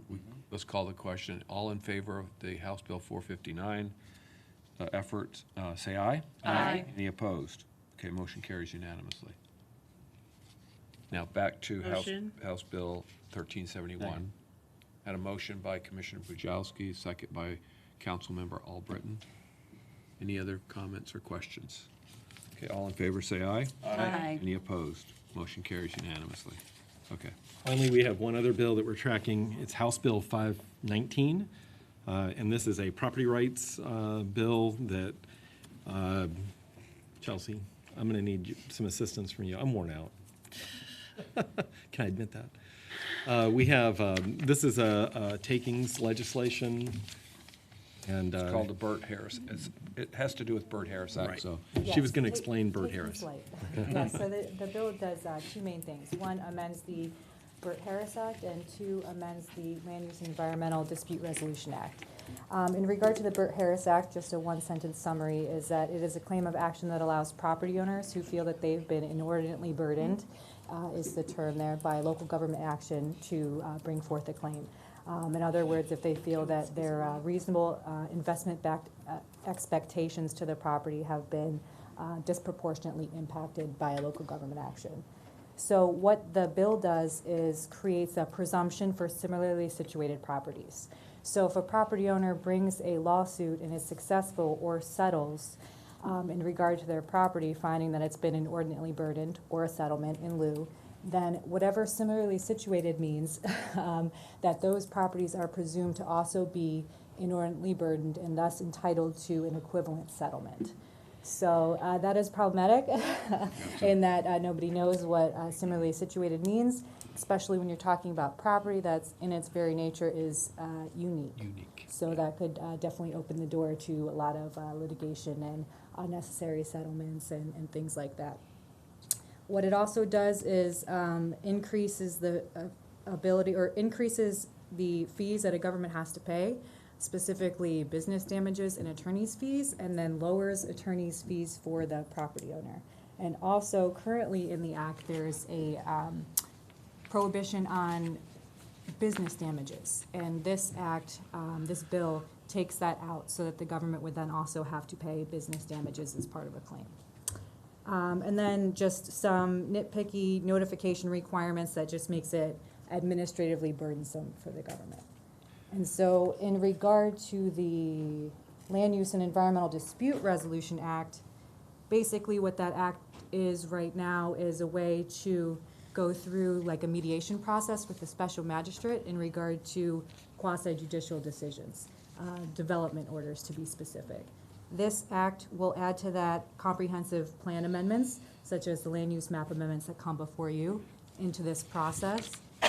And why that's a little odd is because they are legislative in nature, as you know, and this act would be taking a legislative matter and putting it in the realm of quasi-judicial settlements. So it kind of questions the whole status of those comp plan amendments in this forum. So to sum it up, that you like in your succinct summaries, overall, this bill makes it easier to bring suit against the local government and harder and more expensive for the local government to defend. And it expands the effect of a decision beyond its own property, which I think was huge. Right. I mean, that's just amazing. And I believe that the corresponding Senate bill has been amended to delete that part. And the Senate bill is also preferable, or less bad, I'd say, than the House bill, but that House bill does contain significant issues that negatively impact local governments. So I think getting some support here for WIT to express our concern in opposition to these two bills would be appropriate as well, in my opinion. So moved. Second. Any other comments or questions? All in favor, say aye. Aye. Any opposed? Motion carries. Thank you. We've got some letter writing to do. Do they just want to take all the local government away? Pretty much. Why don't they Yeah. just Bingo. You're a child of the state. Yep. That's how they refer to it. Okay, I just want to take a couple of minutes just to thank you all for participating in our board retreat workshop that we had on January 24th. In your packet, you have the results of the interactive workshop or interactive exercise. And we thought the dialogue was great. We thought the feedback was very helpful. We will be returning to you with some items as a result of that workshop in coming months as we put together our budget, as we plan for upcoming activities. I do want to draw your attention to your packet where we show the results of the bar chart under item 8D. The results of that interactive survey, and you'll see that there was a lot of support for us providing technical assistance on things like traffic impact analyses, jurisdictional inconsistencies, such as things like why crossings of the Pinellas Trail are different from jurisdiction to jurisdiction, and why road names are different from jurisdiction to jurisdiction. And you also had a lot of support for the Alt US 19 Cultural Corridor Phase 2.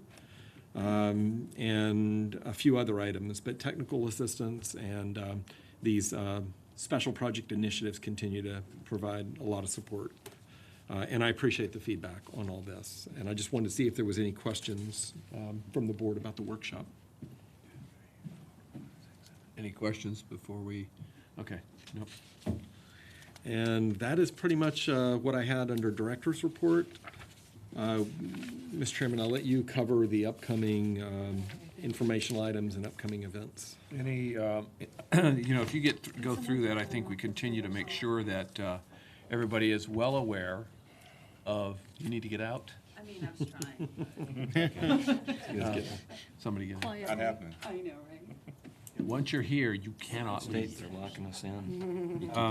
still have a quorum for voting? 1, 2, 3, 4. I think we're just informational right now, but just take a look at it. I think it's always helpful to put into real life situations the things that go on in our county, from the fatalities map on the somber side to the really exciting stuff that goes on the Pinellas Trail data, which I think just continues to show what an amazing investment that has been and continues to be. Really, I just don't really have anything else to necessarily focus on here. We do have an upcoming Safe Streets Pinellas Summit at the Epicenter on March 31st from 1 to 4. And any comments on that before we? We've confirmed our speakers, and we're excited to be there, and we're going to be doing a lot of interactive activities at that and getting commitments from people on safety. Okay. And then just before I open it up to whoever's here that has any final comment, I just really wanted to say thank you to all of you who are still here and those who just left a minute ago to, I mean, there's a lot to the meeting today, but I think they're really important things that we need to be looking at and starting to broach, even if it's just in the very preliminary phases. So thank you for weathering the 3-hour meeting. Any closing comments from anybody else before? Yes. I just want to congratulate Tina for 5 years and thank her for always making sure that we have all of our documentation and that we're so prepared for our meetings, and arranging all of our meetings with WIT. I'm sure that is such a fun challenge every month. So thank you for all you do for all of us. We really do appreciate it. Yes. Thank Ditto. you, Commissioner Selfer. Very good comment. Ditto, ditto. Anybody else? Okay, with that, we are adjourned.